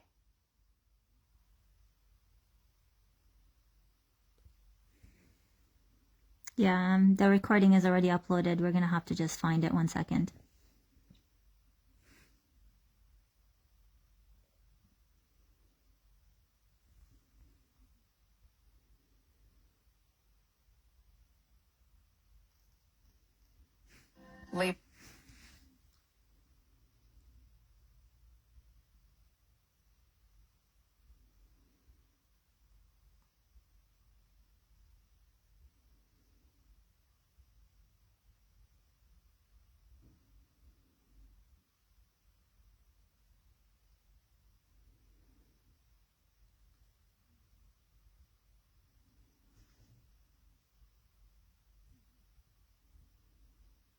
Yeah, do you see all these delays? It's because they don't want people to access my live.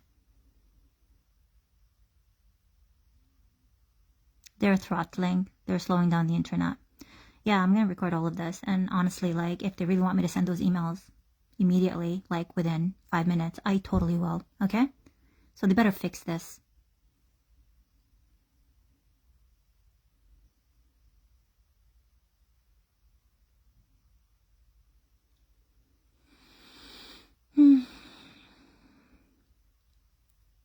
You see that?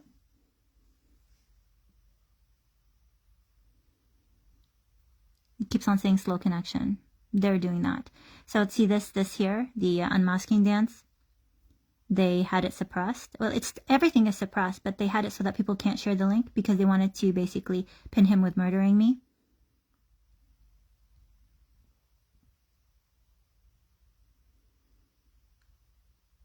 I'm looking for two things. I'm looking for my top secret confirmation emails. And I'm looking for that audio recording.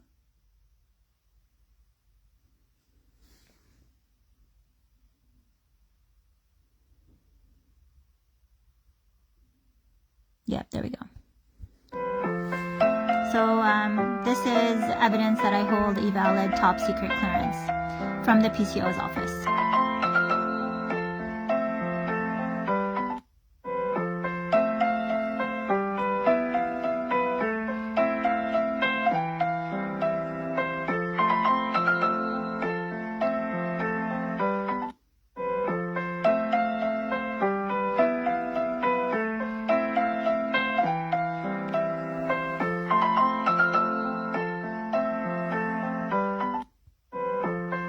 All right. I'm just looking for the recording. I might just go on YouTube to grab it for you. One moment. Just before I do that, I just want to confirm that. For you. My One live moment. is, I'm live, and the time is 1:51. Just before I do that, I just want to confirm that. And finally, I have one viewer. I guess they don't want me to send those emails today. Good job, surveillors. You're illegally surveilling me. And, you can still watch my content, but you're not allowed to surveil me, okay? So obviously, I'm trying to communicate what's going on because there's no formal reporting pathway and because all of you are collectively threatening my life and you want to criminalize men around me for your despicable crimes. And you have to understand, you have to stop doing that. It is illegal for you to do that. But thank you for not forcing me to send those emails today. I have that one viewer right there. Okay. So now I need to get you that call. All right.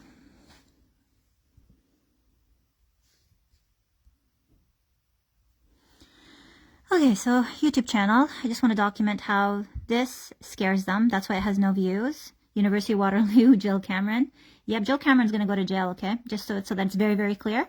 The fact that you're suppressing this so nobody can see it means that you understand this is very incriminating, all right?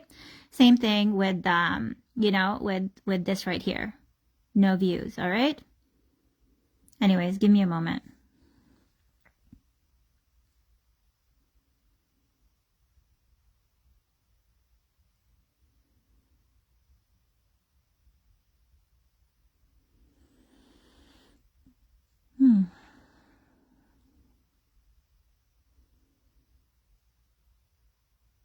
Yeah, just so you understand that I did call Service Canada and I caught them being racist as well. It's right here. Okay. It's hard for me to look through the phone. Just give me a second.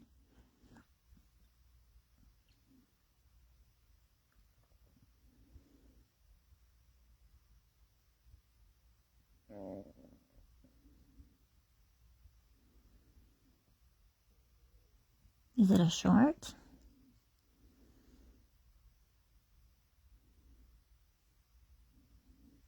By the way, they suppressed this completely. It hasn't moved from 1,400 views because it spells out how Ramona Anthem is engaging in fraud. Yeah, someone like her should have been arrested by now. But of course, they want to protect her, which raises questions about full participation in all of this.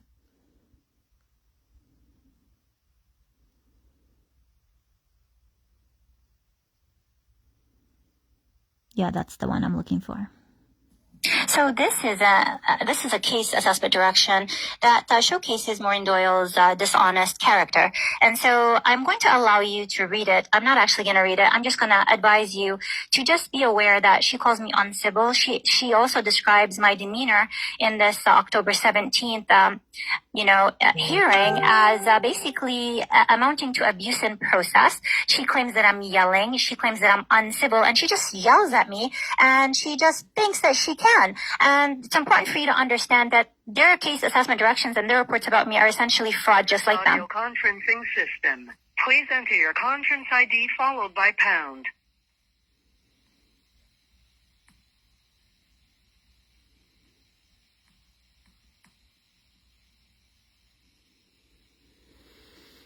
I'm sorry, your entry is not valid. Please enter the valid digits followed by pound.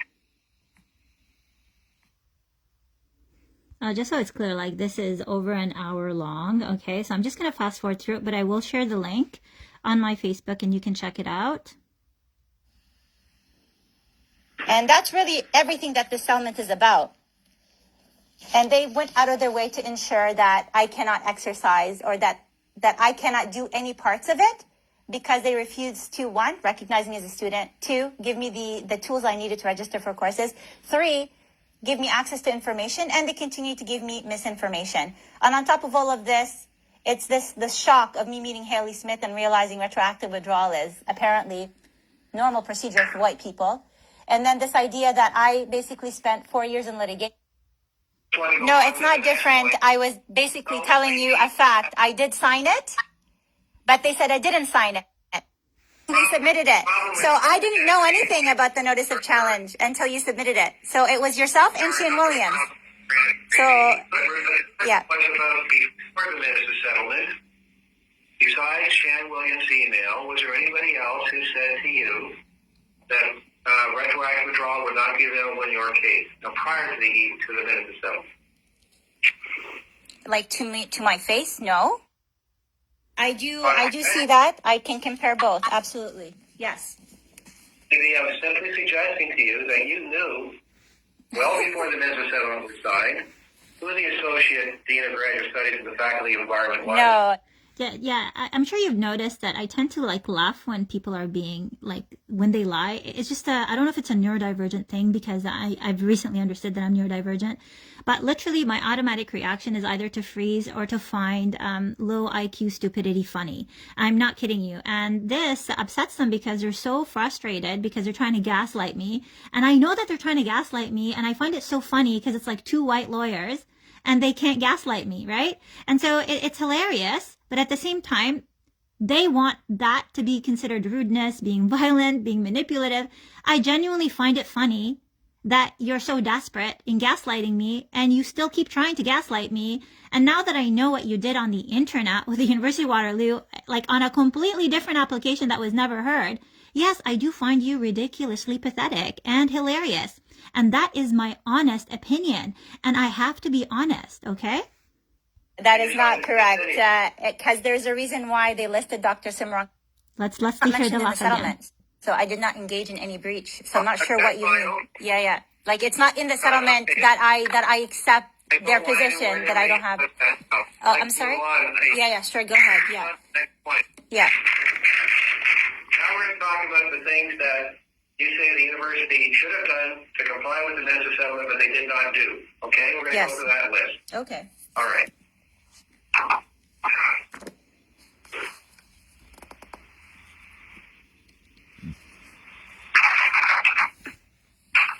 It's just a little bit long. Well, yeah, but I just wanted to highlight that I did not submit. No, sorry. I just need to clarify something, please. You submitted the notice of challenge. I didn't.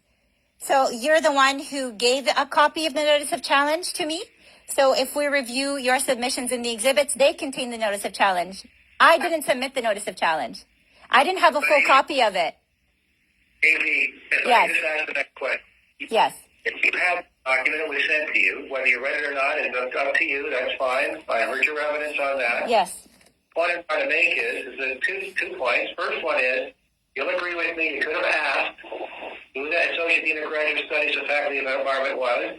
I presume therefore you did No, not. I don't agree with you on that because I did not see the name in the settlement agreement. So people change jobs. But you could have asked. So, no, that's the thing though. No, You're suggesting. Yeah? Yeah. You gotta listen to the question. Yes. He asked, do you agree that you could have asked who the Associate Dean of Graduate Studies of the Faculty of Environment was? It wouldn't have really mattered because I had no input in the settlement agreement. Answer the question. No, it doesn't really matter. In fact, I wasn't allowed to speak. Like anything that required me speaking was And you unwelcome. not have asked? No, I wasn't allowed to speak. Like I wasn't even allowed. No, I couldn't have. No, I could not have asked. For God's sake, Like, this is what's so funny. They're not letting me speak, and then they're pretending like I could ask a question. That's how ridiculously pathetic our legal system is. You just had to comment on that, but let's hear some more. Wasn't even allowed to talk to Dr. Tracy Morgan, who was sitting outside. Like, that's how much they told me I wasn't allowed to say anything that happened inside. Okay, Yeah. you've answered the question. You said, Yeah. no, you could not have asked. Got your No. answer. That's fine. All right. Yeah, but also, like, why did they not just stipulate it? Like, why is Dr. No. Simrangan's name there, you know? Yeah. You're not asking the questions right now. You're Okay. answering. Okay. Wait for the next question. Sure.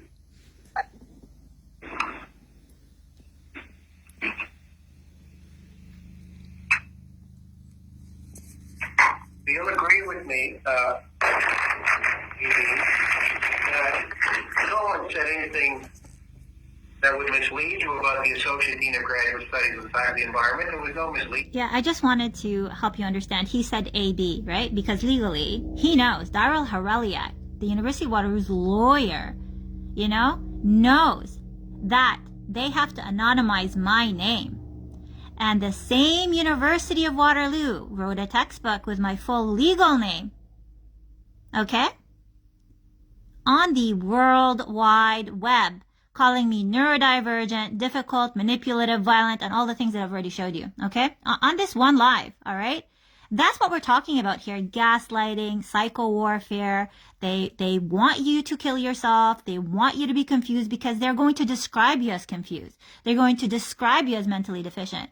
But in reality, they're just a bunch of liars. Bunch of liars with white skin. Just because you have white skin, you are not allowed to lie. Okay? I have tan skin. Does not mean I'm dangerous. All right? See, it's beautiful. It's beautiful. Just saying. Okay?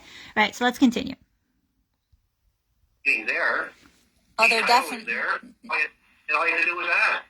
No, I don't agree with you because you're assuming that I have access to due process and you're assuming that Mary Trumner was not biased and you're assuming that Shane Williams actually did her job. I just proved to you that Shane Williams, a senior legal counsel, told me intentionally that retroactive withdrawal is fraud.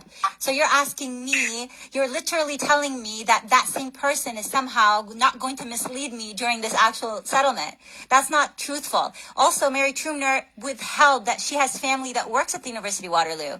So I brought that up in the bias. So you're suggesting that both of them were fair people doing their job. No. Yeah, Just yeah. listen to the question. Okay. Would you agree that nobody misled you as to who it was? So, for example, nobody said, oh, yes, the Dean of Graduate Studies of the Faculty of Environment, that's Dr. Singh. You see how she wants me to say things that are simply not true? Like, I already answered the question. I wasn't allowed to speak. Both of them, two white lawyers, okay? One of them is the fancy adjudicator at the Human Rights Tribunal of Ontario. She's not letting me answer the question with my own words. She wants me to say what she wants. Maureen, stop being a liar. By the way, like, you'll hear she actually yells at me eventually. Just check this out, okay? And by the way, like, if somebody laughs, because that's how they react to you being desperately a racist and a liar, that does not make them violent and dangerous. Just saying, okay? Laughing is not a sign that you are violent or volatile. I'm just, just to be clear, right? I personally find this, like, so pathetic, right? And my choice to find it pathetic and silly is how I deal with it, right? So yeah, let's go. I mean, nobody gave you a misleading identity for the for the dean. That's the extent of the question there. Okay, so I actually just want to read the words in that paragraph just to answer that question. So this paragraph, it makes me think that the person who makes the decision It's is... a paragraph. I'm sorry? But it doesn't answer the question. The question is pretty plain. I get to answer that question, Maureen. I get to answer it, not you. Seriously. Right. So it says here that Dr. Simrang Singh is in charge, not the associate dean. It says that he consults with the associate dean. However, the person that was in fact in charge is Dr. John Andre and not Dr. Simrang Singh. So she gets to decide whether my retroactive application gets processed or not Dr. Simrang Singh. So Not the question. So Not the no, question. the answer is no. They definitely did ensure that I was misled. So I don't know how to answer yes or no, but basically they did mislead me. That's my answer.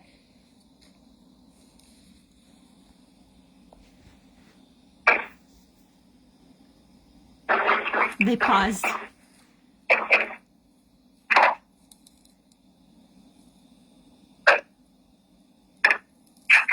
They literally want to pressure people to lie Okay, just under oath. Literally. so we can talk about Dr. Singh for a few moments with respect to his availability. Yes. As your allegation that he was not available to you. Yes, the last email I received was April 27, and I was there until the end of August, and he never ever reached out to me after April 27. I believe we read his email. It's in the exhibits, and he said, I'll get back to you. I'm working on your accommodations, and then he never got back to me. That's why I reached out to Beth McClay, and I said, hey, did Dr. Simrang Singh reach out to you? And she said no. And that's when occupational health got involved, and that's when that nurse, Miss Parkinson's, got involved.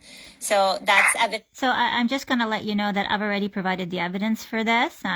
So I'm going to show you that, like, where that's the case, right? So all the information that you need to know about this is right here, and it got over 900 views, okay, because they're a bunch of liars, okay, and I did that over here, but also I have another email where I go through the documents, another post where I go through all the documents, so you understand exactly the extent of perjury going on here, you know, and I explained it to you very clearly, okay, let me just find it for you. I do have it unlisted on YouTube as well, but most people prefer my Facebook. There we are. You see that? 394 people looked at the evidence, which proves everything. I showed you the email that Dr. Simrang Singh sent me. I showed you the emails of gaslighting from Beth McClay. I proved everything. I am a high IQ autistic. I do not lie. I work with evidence and facts. They are liars engaging in psychological harassment. And they did this knowing I was neurodivergent all the time because they wanted me to kill myself and commit suicide, which I did not do and I will not be doing, and I would like them criminalized for it, okay? So, and just to be clear, you know, I know most people like this because this was the live, all right? Like, this was the live, right? You know, this is but... to document Daryl Hareliak's involvement in... Right, but I wanted to add the like how they know that my name's supposed to be anonymous, so I uploaded the anonymous. This is actually the case assessment direction from March 1st, 2018. So this was like confirming that Mary Trumner knows that I wasn't given my documents, and then I showed you when I got the documents, so you understand they took over 4 years to give me my documents. So and Daryl Hareliak is breaching his duty. Involvement. He is breaching his duty to the court by doing that, okay? And yeah, I might as well just forward this, so yeah, so you guys know. I'll just put this docs Daryl Hareliak, fraud, perjury, right?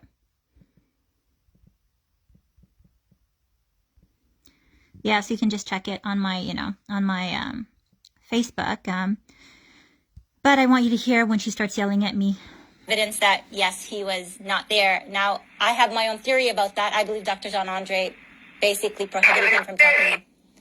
He hasn't actually had a question yet, I don't think. No, she hasn't. Oh.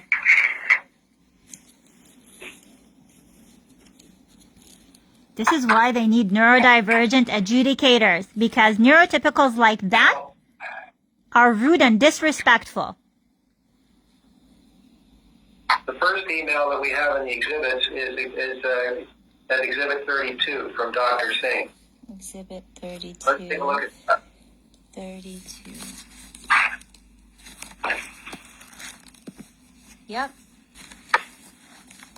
And do you have that list in front of you now? Yes, I do.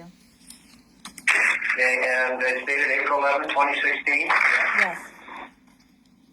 And you signed the minutes of settlement on or about March the 8th, 2016. Is that correct? Yes.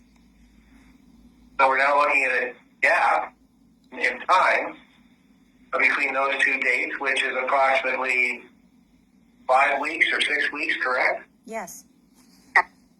So what was going on between March the 8th, 2016 and your reference to contact Dr. Singh Yes. on or before April 11, 2016? Are you asking me? What efforts did you make to contact him? Yeah, as you can see in the email, we were talking about my internship and my courses. I covered that So that obviously in the there was some documents. contact between those two time frames. Refer to the mechanism I need to be able to pay tuition. So in order to be able to pay tuition, I need to actually register for courses. Yeah. Yeah, I haven't asked the question yet. So, Okay. Yep. Yep. All right. So the reason I was asking about what you've done between the date the minutes of settlement were signed on April 11th, when we see the email from Dr. Singh, Yes. but it seemed to me that there were certain things that you had to do. I was asking when you started doing. So when did you start registering with the university? When was that? I can't do that because they did not give me access to my username and password for the database that allows me to register for courses. So that without doing that, I cannot pay for tuition. Do you understand that? So I cannot pay physically for anything without actually having an invoice. So is that clear? Then listen to this question. Yeah. Listen to this question. We need to keep this civil. Yes. All right, so AD, listen to this question. Yes. So you made effort. You're telling me you made efforts to register. Yes, of course. Okay. I emailed Sheehan Williams and I asked her to give me access to my username and password so I can register for courses so I can pay tuition. But I was not allowed to do that. And I was also expected to. Also, I just want to let you guys know that none of the courses I was supposed to take were actually available that summer. So this is all psychological harassment. And they're all acting like that wasn't intentionally built into this, right? And so they're just disgusting, repugnant, racist people. Pay for full-time tuition when I am not full-time. Yeah. You're about to get, please, before you talk. Okay. Yep. Do you notice her voice, her tone, very rude? And that's typically very, very, that irritability is how racists typically act. But also, if you notice that a few moments ago, she talked about how we need to keep this civil. She's insinuating I'm acting uncivil, right? And again, this is how racist white people act. They're not allowing me to answer the questions myself. They want me to basically lie under oath. They want me to agree with their lies. And that's what gaslighting is. It's like trying to force you to doubt your reality, right? And she is a lawyer. So is Darryl Hareliak. So it's not like they don't understand what they're doing is illegal. They understand they're doing it anyways because there are no consequences for these types of criminals in our legal system. And I would like that to change. So let's just continue. So you made efforts to register. So Yes, of course. Let's start with first made the effort. When was it you did that? Immediately. Okay, so when you say immediately, that doesn't really help. It means because I actually- reached Waterloo University and I went directly to Dr. Simrang Singh's office. After I called him numerous times and I got his voicemail. So I'm like, you know what? Maybe I should just actually go and meet him in person. And then I realized that he's not in the country. So how am I supposed to get qualified and approved for courses so I can register for them if he's not available? You're not answering my question. I just simply asked you when did Right away. I didn't even have one night's sleep yet. As soon as I got to Waterloo, I contacted and I called Dr. Simrang Singh. He didn't pick up. Then I went to his office and he was not there. But maybe that doesn't make sense because. Oh, it does make sense because he wasn't there. No, AD, please. Listen to the question. Yes. Question, okay? Yeah. All right. So we're talking about the period between March 8th, 2011 or 2016 and April 11th, 2016. But you didn't get to Waterloo until April 20th. Yes. So I'm talking about Yes. before then. Exactly. So immediately. Right away is my answer. Right away. I emailed Dr. Simrang Singh and I secured an internship. It means that I took measures to secure an internship. A date. No, a date. Oh, okay. You see that? They're asking you when, but they want a date. When you're speaking to a neurodivergent person, you have to be very precise. Like if the question was, what was the date that you arrived at Waterloo? Then I would be like, oh, April XYZ. But they're asking me when. I said right away, right? And this is reflective on their lack of professionalism. It has nothing to do with me at all. I am neurodivergent. I am very precise. I am very high IQ. This is not something that I am making up, okay? If she doesn't like my answer because it is the truth, she needs to find a different job, which is exactly what I'm helping her do. That's correct. And any money she got engaging in these crimes and forcing me repeatedly through psychological warfare. This is psychological harassment. To lie under oath, and I refused repeatedly to lie under oath. This is evidence of psychological harassment, okay? And her huffing and puffing and irritability, wrong career choice. You're saying right away, you mean April 20th? No, well before that. It means I was approved for the internship by Dr. Simrang Singh before I went to Waterloo, as in like before I was physically present in Waterloo. So I knew that I had to start at the Survey Research Center on April 24th. That's why I moved to Waterloo. I wouldn't have just moved there without any purpose to be there, without a purpose to pay for myself. So I moved there once I was told by Dr. Simrang Singh that he approves my internship at the Survey Research Center with Beth McClay. That's why I went there. So that's what right away means. It means I went ahead and I secured an internship because that's what the settlement tells me to do. I pre-approved it with Dr. Singh, and then I went physically there. So as you can tell, Beth McClay, very familiar with me because she told me that this is an internship as I've read and submitted all those emails. So that's what right away means. It means that I secured the internship, which was within my power to do. The registering for courses is not within my power to do. That's something that has to go through Dr. Simrang Singh. So him telling me to register for courses means nothing. He has to tell me which courses, and he needs to get me the username and the ID in order to do so. So without being given that information, I cannot do anything but registering for courses. And I was so desperate about it that I reached out to Shane Williams because I did not get any feedback from him, as evidenced by the emails. Yeah. Okay. Let's stop for a moment. Yeah. Try to refocus. Okay? Like, they're acting like they've never been to university, like they don't understand how universities work. So just a little recap for the, for my friends, especially non-Canadians watching this and thinking, my God, Canada's a zoo. It is a zoo. I'm really sorry, but that's just the reality, all right? All universities, all colleges, you can register for courses. A lot of the times, especially in specific programs where you have to take specific courses, they register you for the courses, and then you have a deadline upon which you get to pay tuition. And you can drop your courses before you pay for tuition, right?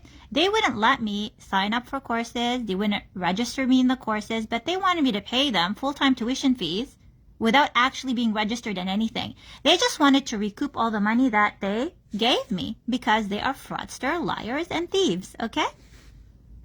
All right. So what I'm trying to establish, okay, is a timeline of the things that you did after the minutes of settlement were signed, which would show me and show the tribunal the steps that you took, get yourself registered, and to start your school again in compliance with the minutes. So you obviously, there would be some emails, I guess, between Beth McClay and Dr. Singh and yourself Yes. prior to April 11th that could help us with getting some of the dates I'm looking for to establish a timeline. So are there going to be emails between Beth McClay, who was at the SRC, and Dr. Singh and yourself that can assist us in nailing down when you started trying to get your... Yeah, you have access to those emails because you are the University of Waterloo, so pull them up. Why are you asking me that? Well, shouldn't you be verifying that? No, seriously though, 'cause I don't understand this question. Get it up. Yeah. This is unacceptable.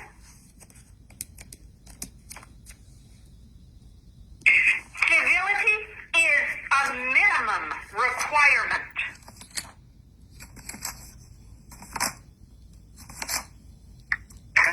We're going to take our break for lunch now. Thank you, sir. As Baseeso, you are reminded that you continue to be under oath.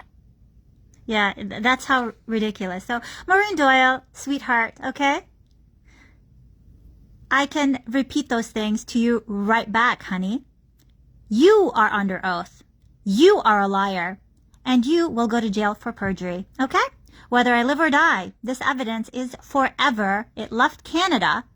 And Dara Horeliak and both of you calling me uncivil and then pretending that you have the right to yell, scream, and lie and put it down in writing, again, means nothing anymore because everybody knows the truth now. Okay, they heard this, and you're reminding me I'm under oath, but you want me to lie at the same time. And you repeatedly tried to get me to lie over and over and over again, right? So right now, we're going to go back to Facebook, all right? And we're going to see, okay? We're going to see together. Actually, I already put it over here, right? So we're going to talk about these emails. Against me. Okay. From December 13th. Everything is proven in this video. You know, you guys are a bunch of liars, and I'm going to show you how the gaslighting works. On the promissory note from the University of Waterloo is December 13, 2012, okay? But also, the memorandum that was sent to me claiming that they are pleased to confirm that I have basically been awarded the money for my winter 2013 term, is also dated for December 12, 2012. Now, according to their calendar, my friends, okay, do you see when grades become final in fall of 2012? Okay, let me just help you out here, okay?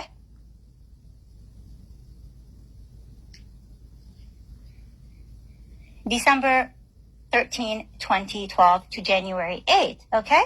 So, when was this dated? December 12, okay? When was it confirmed?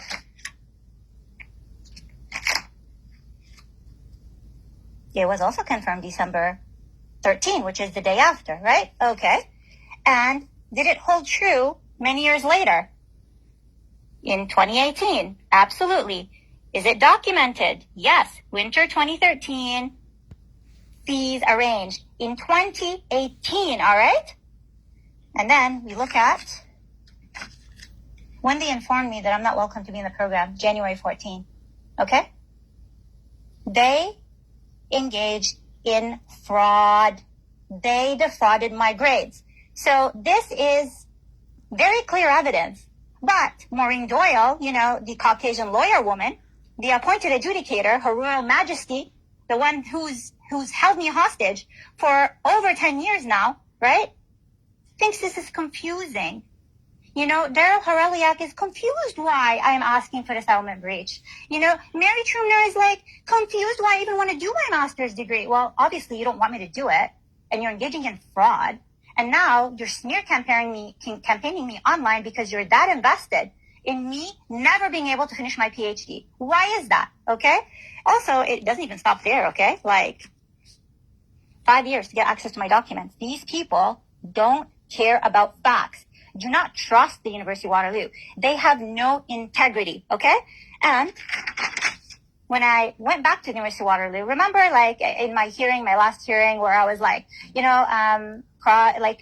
hearing Dr. Simrang Singh, basically testify that he knows that I'm not serious about, finishing my master's degree, right? From India, right? And I've never met the guy. He was never in Canada the whole time, so he can't I just want to help you understand where that is, right? So if you go to my videos, that's this here. This is my last hearing with Dr. Simrang Singh, lying on record. They're forcing him, they're feeding him information to pretend like I did not do what I had to do for the settlement. Oh, I totally did. They're just a bunch of liars, right? So I'm just going to go back to, by the way, it's pinned, like it's pinned, right? So you just go to my videos and it's pinned, just like my novel is pinned, just like the evidence for how racism in Canada is codified is pinned, right? And again, you know, if they shut this account down, it's admission of guilt, by the way, which would also be a win for me because everything's recorded and saved, right? And if, you know, they continue suppressing me, it's complicity, right? It's admission of wrongdoing. So they're guilty whichever way you look at it from an international court's perspective. You see the date on this, right?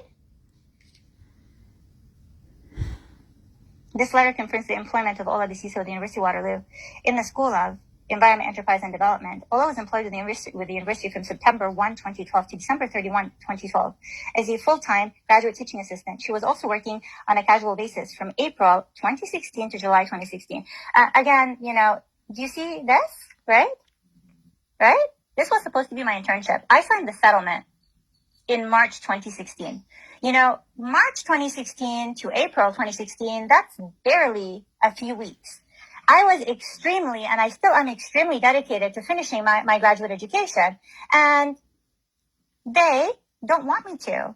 And they forced me to sign a settlement that I didn't want, to go move back to the University of Waterloo. And not only that, like, they remember that I was a teaching assistant. You can't get these roles if you have low grades, okay? And then they're documenting that, yeah, I did work for them in 2016 while I signed the settlement. This was my internship. But they refused to acknowledge it after approving it. And you heard that they approved it. It's on video for the hearing, but then watch what they tried to gaslight me. This is not considered an internship all of a sudden? Now I'm just a casual employee. So you think I moved to Waterloo University to get paid peanuts? To work at a survey center? And by the way, the same people would not consider Planet Health Freak as meeting the experience for local economic development. Like, I had a funded IT startup, which I shared the videos for. They don't want to consider that. And I asked them to basically retroactively withdraw me from the university. And look, this was a letter that Dr. Tracy Morgan submitted on my behalf after I signed the settlement in June. They just would not let me register for courses. And then I met a white student who told me that they let her have a retroactive withdrawal. Now, they misrepresented retroactive withdrawal as asking the university to engage in fraud, but they gave it to a white student at the University of Waterloo. And so I applied for it. I did. See? I'm writing in support of Ms. Baseeso's petition to be able to withdraw retroactively without penalty from the fall 2012 term and the August 2016 term. Again, post-settlement, pre-settlement. I want to get the flip out of there so I can go somewhere else without the damages of the defrauded grades that they gave me. And then she talks about how she diagnosed me with OCD. I don't have OCD. I have hyperfocus. This is all no longer relevant, right? And look at this. She followed recommendations, blah, blah, blah. Again, you know, none of that really matters. That what really, really matters is that I kept on talking about how fraud is a criminal offense in Canada and punishable under the Criminal Code Section 380. I literally posted this on every single page, all right? And not only that, but I asked Dr. Tracy Morgan to write these letters to the Human Rights Tribunal of Ontario. So it's not like they're confused about what happened. And I have her testimony recorded, so they can't even misrepresent that either, all right? You see that?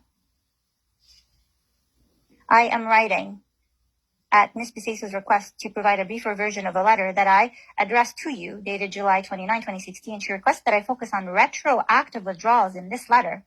You want to see the date? Right. This is a definition of giving me the runaround. They don't want me to get an education, man. They don't want me to get an education, right? Again, these are Canada's elite educated females that lie about diversity, inclusivity, and human rights, but they don't want me to benefit from my own hard work that they confirmed in their own systems. They don't even follow their own rules about not defrauding grades. And I asked them to at least give me pass or fail, okay? So that I can just go somewhere else if they don't want to give me retroactive withdrawal, and they refused that as well. They refused all retroactive accommodations, all of it. So this was just about humiliation, repetitive and repeated humiliation, okay? So I want to show you something here. Yeah. So just for you to understand how the gaslighting works, right? So as you can see here, July 7th, 2016, again, more evidence of the fact that Dr. Simran Singh, you see that? Approved my internship, all right? And that's July 7th, all right? And this is Dr. Simran Singh himself. That was actually the way, last email he ever this sent is me. like, Yeah, that was the last email like he ever sent me, like ever. So I don't know why that stopped, but I think I'm gonna. They're throttling me probably, you know. Finally, by the way, they were blocking people from seeing it, and then I said, hey, you know, if you don't unblock people from seeing it, I'm going to send that email to basically embarrass you, you know, on the world stage. And all of a sudden, people started watching. Like seriously, like the surveillance people are pathetic. Seriously pathetic. Okay, so I'm just going to continue showing you the evidence of how they gaslight. Just give me a second.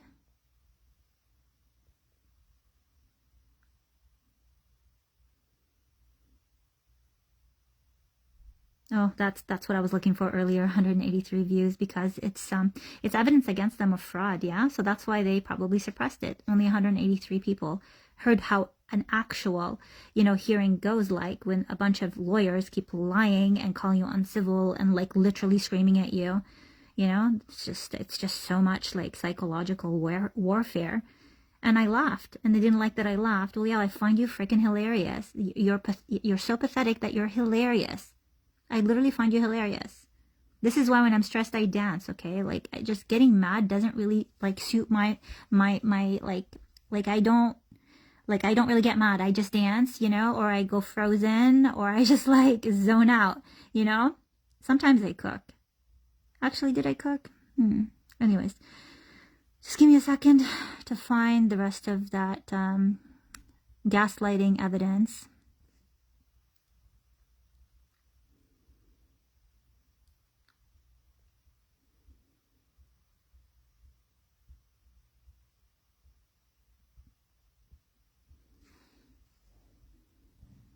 I'm still looking for it.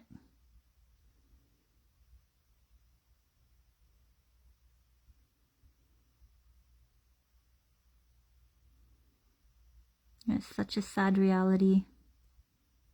There we go. Yeah. So basically, yeah, that's the one that I believe I showed you guys. I want this one. Show you the part where they're education gaslighting. then. Especially in Waterloo. Like, Come on. I tried finding work outside of the university. What are they doing? They're They not letting me like... only like it. Okay, let me try again.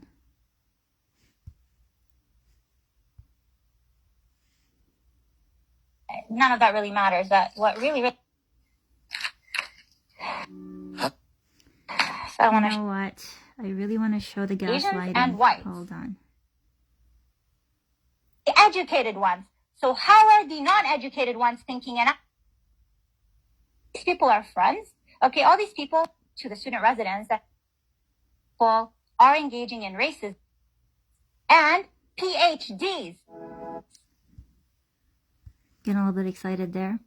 This I'm just getting a little tired right now, to be Is honest. the Okay, hold on. Let's try this again. Why is it not letting me take you to where I need to take you? You know what? What if I share it? 2015, all right? And then So understand that. I go find it so it's like easier. Morning. Today is Saturday. They're engaging in fraud, not just in the public records, try not it just this in my way. grades, not just, There you know, you go. and that these people, like if you're in the sciences or maths or something, I think you might do better because there's less white people there, right? But if you're in a white dominant program, they will do this to you. They did not want someone like me, Gazan born, naturalized Canadian, eloquent and smart and achieved as per their own records, to actually graduate from a well-known Canadian institution. They didn't want my face and my name, you know, Ola Baseeso, to be associated with a top-notch university. And they also didn't want me to go anywhere else. And they participated in a campaign to defame me online with their extended outreach across the Human Rights Tribunal and possibly Crown Attorneys and possibly Tribunals Ontario. All these people are friends. Okay, all these people are powerful. All these people have a lot of money, and they do not own Canada. They are not the Prime Minister. They are not Her Royal Majesty the Queen. And I have charter rights, and I am not allowed to access them. And if I'm not accessing them, and I have all this potential to give, and they keep on changing the goalposts, they keep on lying, and then they have the right to engage in fraud, conspiracy to commit fraud, and they're using the World Wide Web and doing it in writing, and they're not even making an effort to cover their tracks either. That decision is still on the CanLII website. It just, they removed all the Google indexing because they chose to Google index it. This is deliberate. They've been ruining my life on the internet for over a decade. Educated, PhD holding, important white lawyers, and PhDs. This is the educated ones. So how are the non-educated ones thinking and acting that are being hired as managers and as important people everywhere, including these adjudicators? I mean, Maureen Doyle, like being assigned to my application, having a legal background, well, that's intentional because they recognize that I'm really smart. And them like hiring, Daryl Horeliak, and them getting rid of Sian Williams because clearly, I mean, she lied in writing about retroactive withdrawals. I mean, Policy 70 is on their website. They do have retroactive, retroactive accommodations, and they're able to offer like credits granted instead of actual grades. And by the way, I'm not the only person that filed against them for not giving access to accommodations. On the record, that they've done this before. And, of course, the Human Rights Tribunal exists to basically help them. And that's essentially why all these people have to be investigated and they have to be criminalized and they need to spend the rest of their life in jail, right? I mean, they're all much older than I am, and they should be locked up for the amount of years that they stole from my life, right? So let's continue. Like if they really, and also just understand that they defrauded my grades to be under 70%, 69 or 68.9 something. I don't remember anymore because they don't want me to ever finish or benefit from my education. This is deliberate, and I have the legal duty to flag it because in order for us as a country to maintain our sovereignty and to be able to compete globally, we can't hire people who are lacking in integrity, who are incompetent, and who basically bring down Canada's potential by targeting people like me. Because if I'm being targeted, chances are they're targeting everybody like me. That's why that program, I was probably Waterloo University's first naturalized Canadian female, probably in their history, that's Gazan-born that was ever accepted at Waterloo University. And I was probably accepted by accident because Tara Vinudre is not white. But then when the white people like Dr. Gina Andre realized, OMG, we have a Gazan. Well, okay, I just want to clarify. They didn't accept me by accident. I was accepted based on my merits. It's not easy to get into a program like, at the University of Waterloo, but they did not look up my last name until I showed up. Obviously, I look like the way that I look like. I wear dresses. I'm outspoken. I have ideas that they don't like because they're feminists, I'm sitting there talking about how we need to create benefits for mothers and and I'm talking these big ideas about how the government can pay mothers to be mothers at home and we can incorporate that into GDP. I'm talking about GDP. I'm talking about formulas. And I'm not kidding you. There were women there, white women, lovely people, but they didn't even, one woman literally had no idea what GDP was. She got to finish that master's degree, and that's how pathetic the standards are. There's no standard. If you're Caucasian, honestly, you could be a ditz and stupid and you'll still get a master's degree, right? And if you're like me, you legitimately have a high IQ and it's proven, all right? They do this to you, right? But I wanted to actually show you the part where they're gaslighting. And it's so important. This is the longest live I've ever had. On systems. Yeah, they don't even follow their own rules about that. He understands my current situation. Yes. This is it. Yesterday, which is the day before April 27th, and that I'm not forgotten, and that he understands my current situation, BS. Okay, and I will be hearing from him It is too strong, and it's literally documented over and over, and that these people But between the OCD and I started this nightmare, the best thing I did is not let them know. All right. I mean, I don't really have to let them know. I'm the same person. And at the same time, they have no process in place. Like, they've never asked for IDs, never asked for any information that validates who I am at all. But I'm talking about my legal name change. I'm glad I did not let them know that I legally changed my name, because they would have screwed up my life way earlier. You know, by delaying it, I actually was able to have evidence on judicial fraud, because again, they're stupid, right? They literally released a decision on an application that was never heard on the exact same day I emailed them my legal name change certificate. They're that retardedly stupid and very backwards. And, you know, yes, I'm using the word retarded because they called me mentally deficient, right?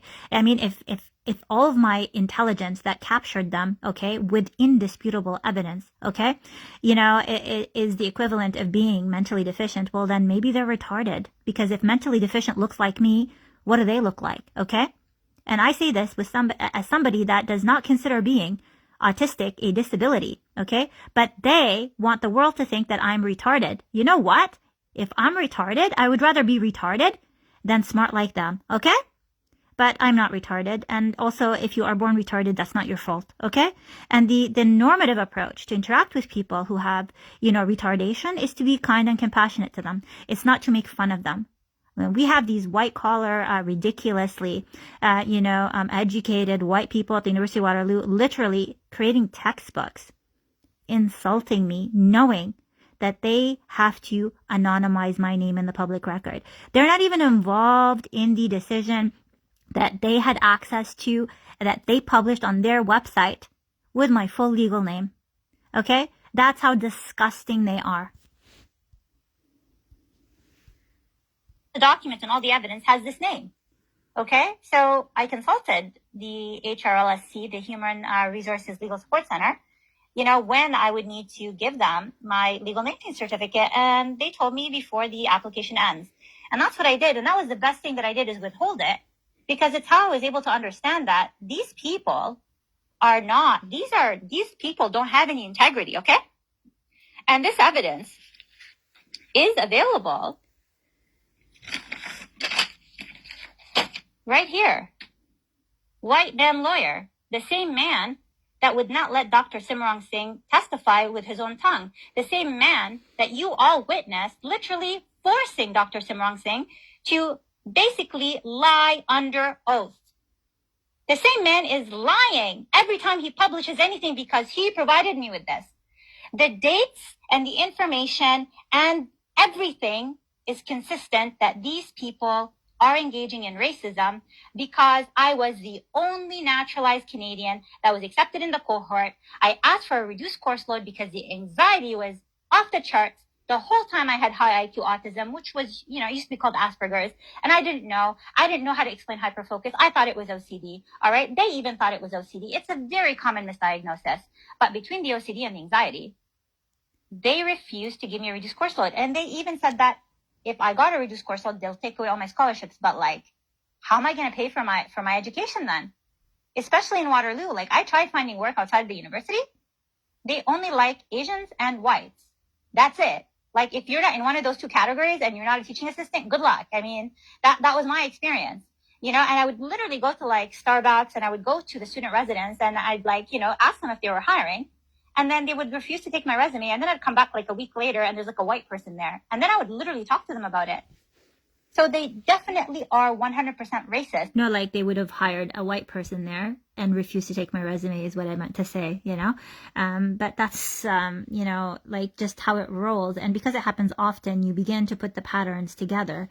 So, but there's a specific part that I want you guys to see before I end this. Ebony is on their website. They do have. It's probably before. Right. Amongst the things that they kept on doing. Yeah, this is it. Is lying about this being an internship. All right. And I just want to really make you understand the amount of psychological warfare these white women engage in. All right. You see this email here, July 15, 2016, right? July 8, 2016. All right. So just to help you out, this is at 15:27. I am told by your manager, Beth, again, this is Beth, all right? 15:34. That this is not considered an internship. But wait a second.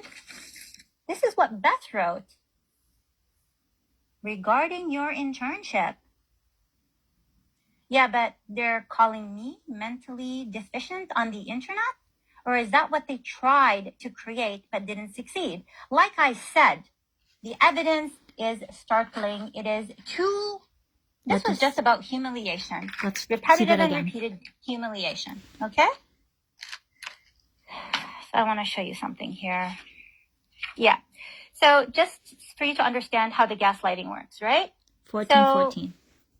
As you can see here, July 7th, 2016, again, more evidence of the fact that Dr. Simran Singh, you see that? Approved my internship, all right?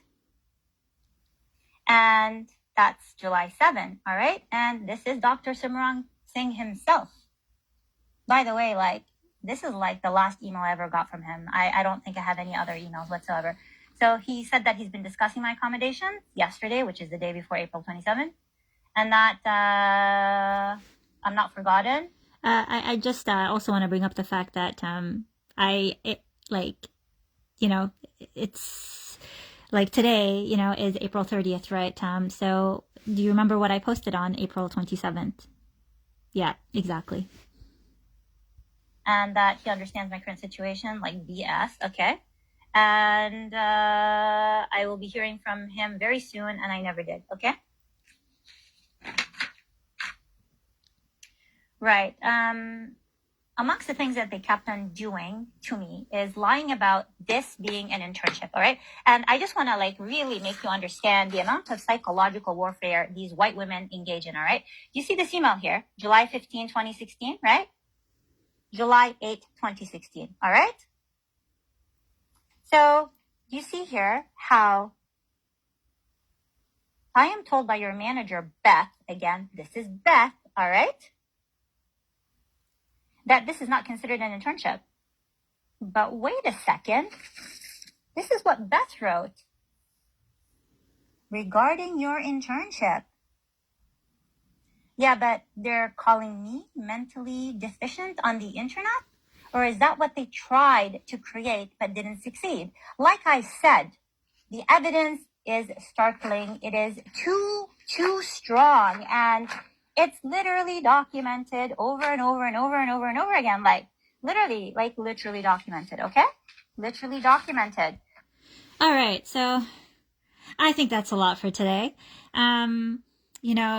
Yes, I want criminal charges. I will not be okay with any cover up. I will not sign an NDA. Yes, I believe that I'm owed more than 10.5 million, more than what Meher Arar got, because I was treated this repugnantly on Canadian soil, and I did nothing wrong. And the fraud was literally directly placed on me by the very institutions that are required by law to follow the Human Rights Code. And it was the Human Rights Tribunal of Ontario's direct efforts that resulted in active involvement of the modern day surveillance ops I found myself like basically being terrorized by every single day, right? Like I've gotten to a point where it's just like, I don't feel fear, okay? I don't even feel anger. All I fear is like an intense need for justice, a strong desire to dance, and a strong desire for all of these people to be held accountable publicly, right? Now, unfortunately, Canadian society works on public humiliation. They use public humiliation from behind your back to debilitate you and use psycho-harassment to push you towards suicide. But because that didn't work with me and it will never work, okay, they decided to basically torment me on the internet in writing, which is just how hateful they are, okay?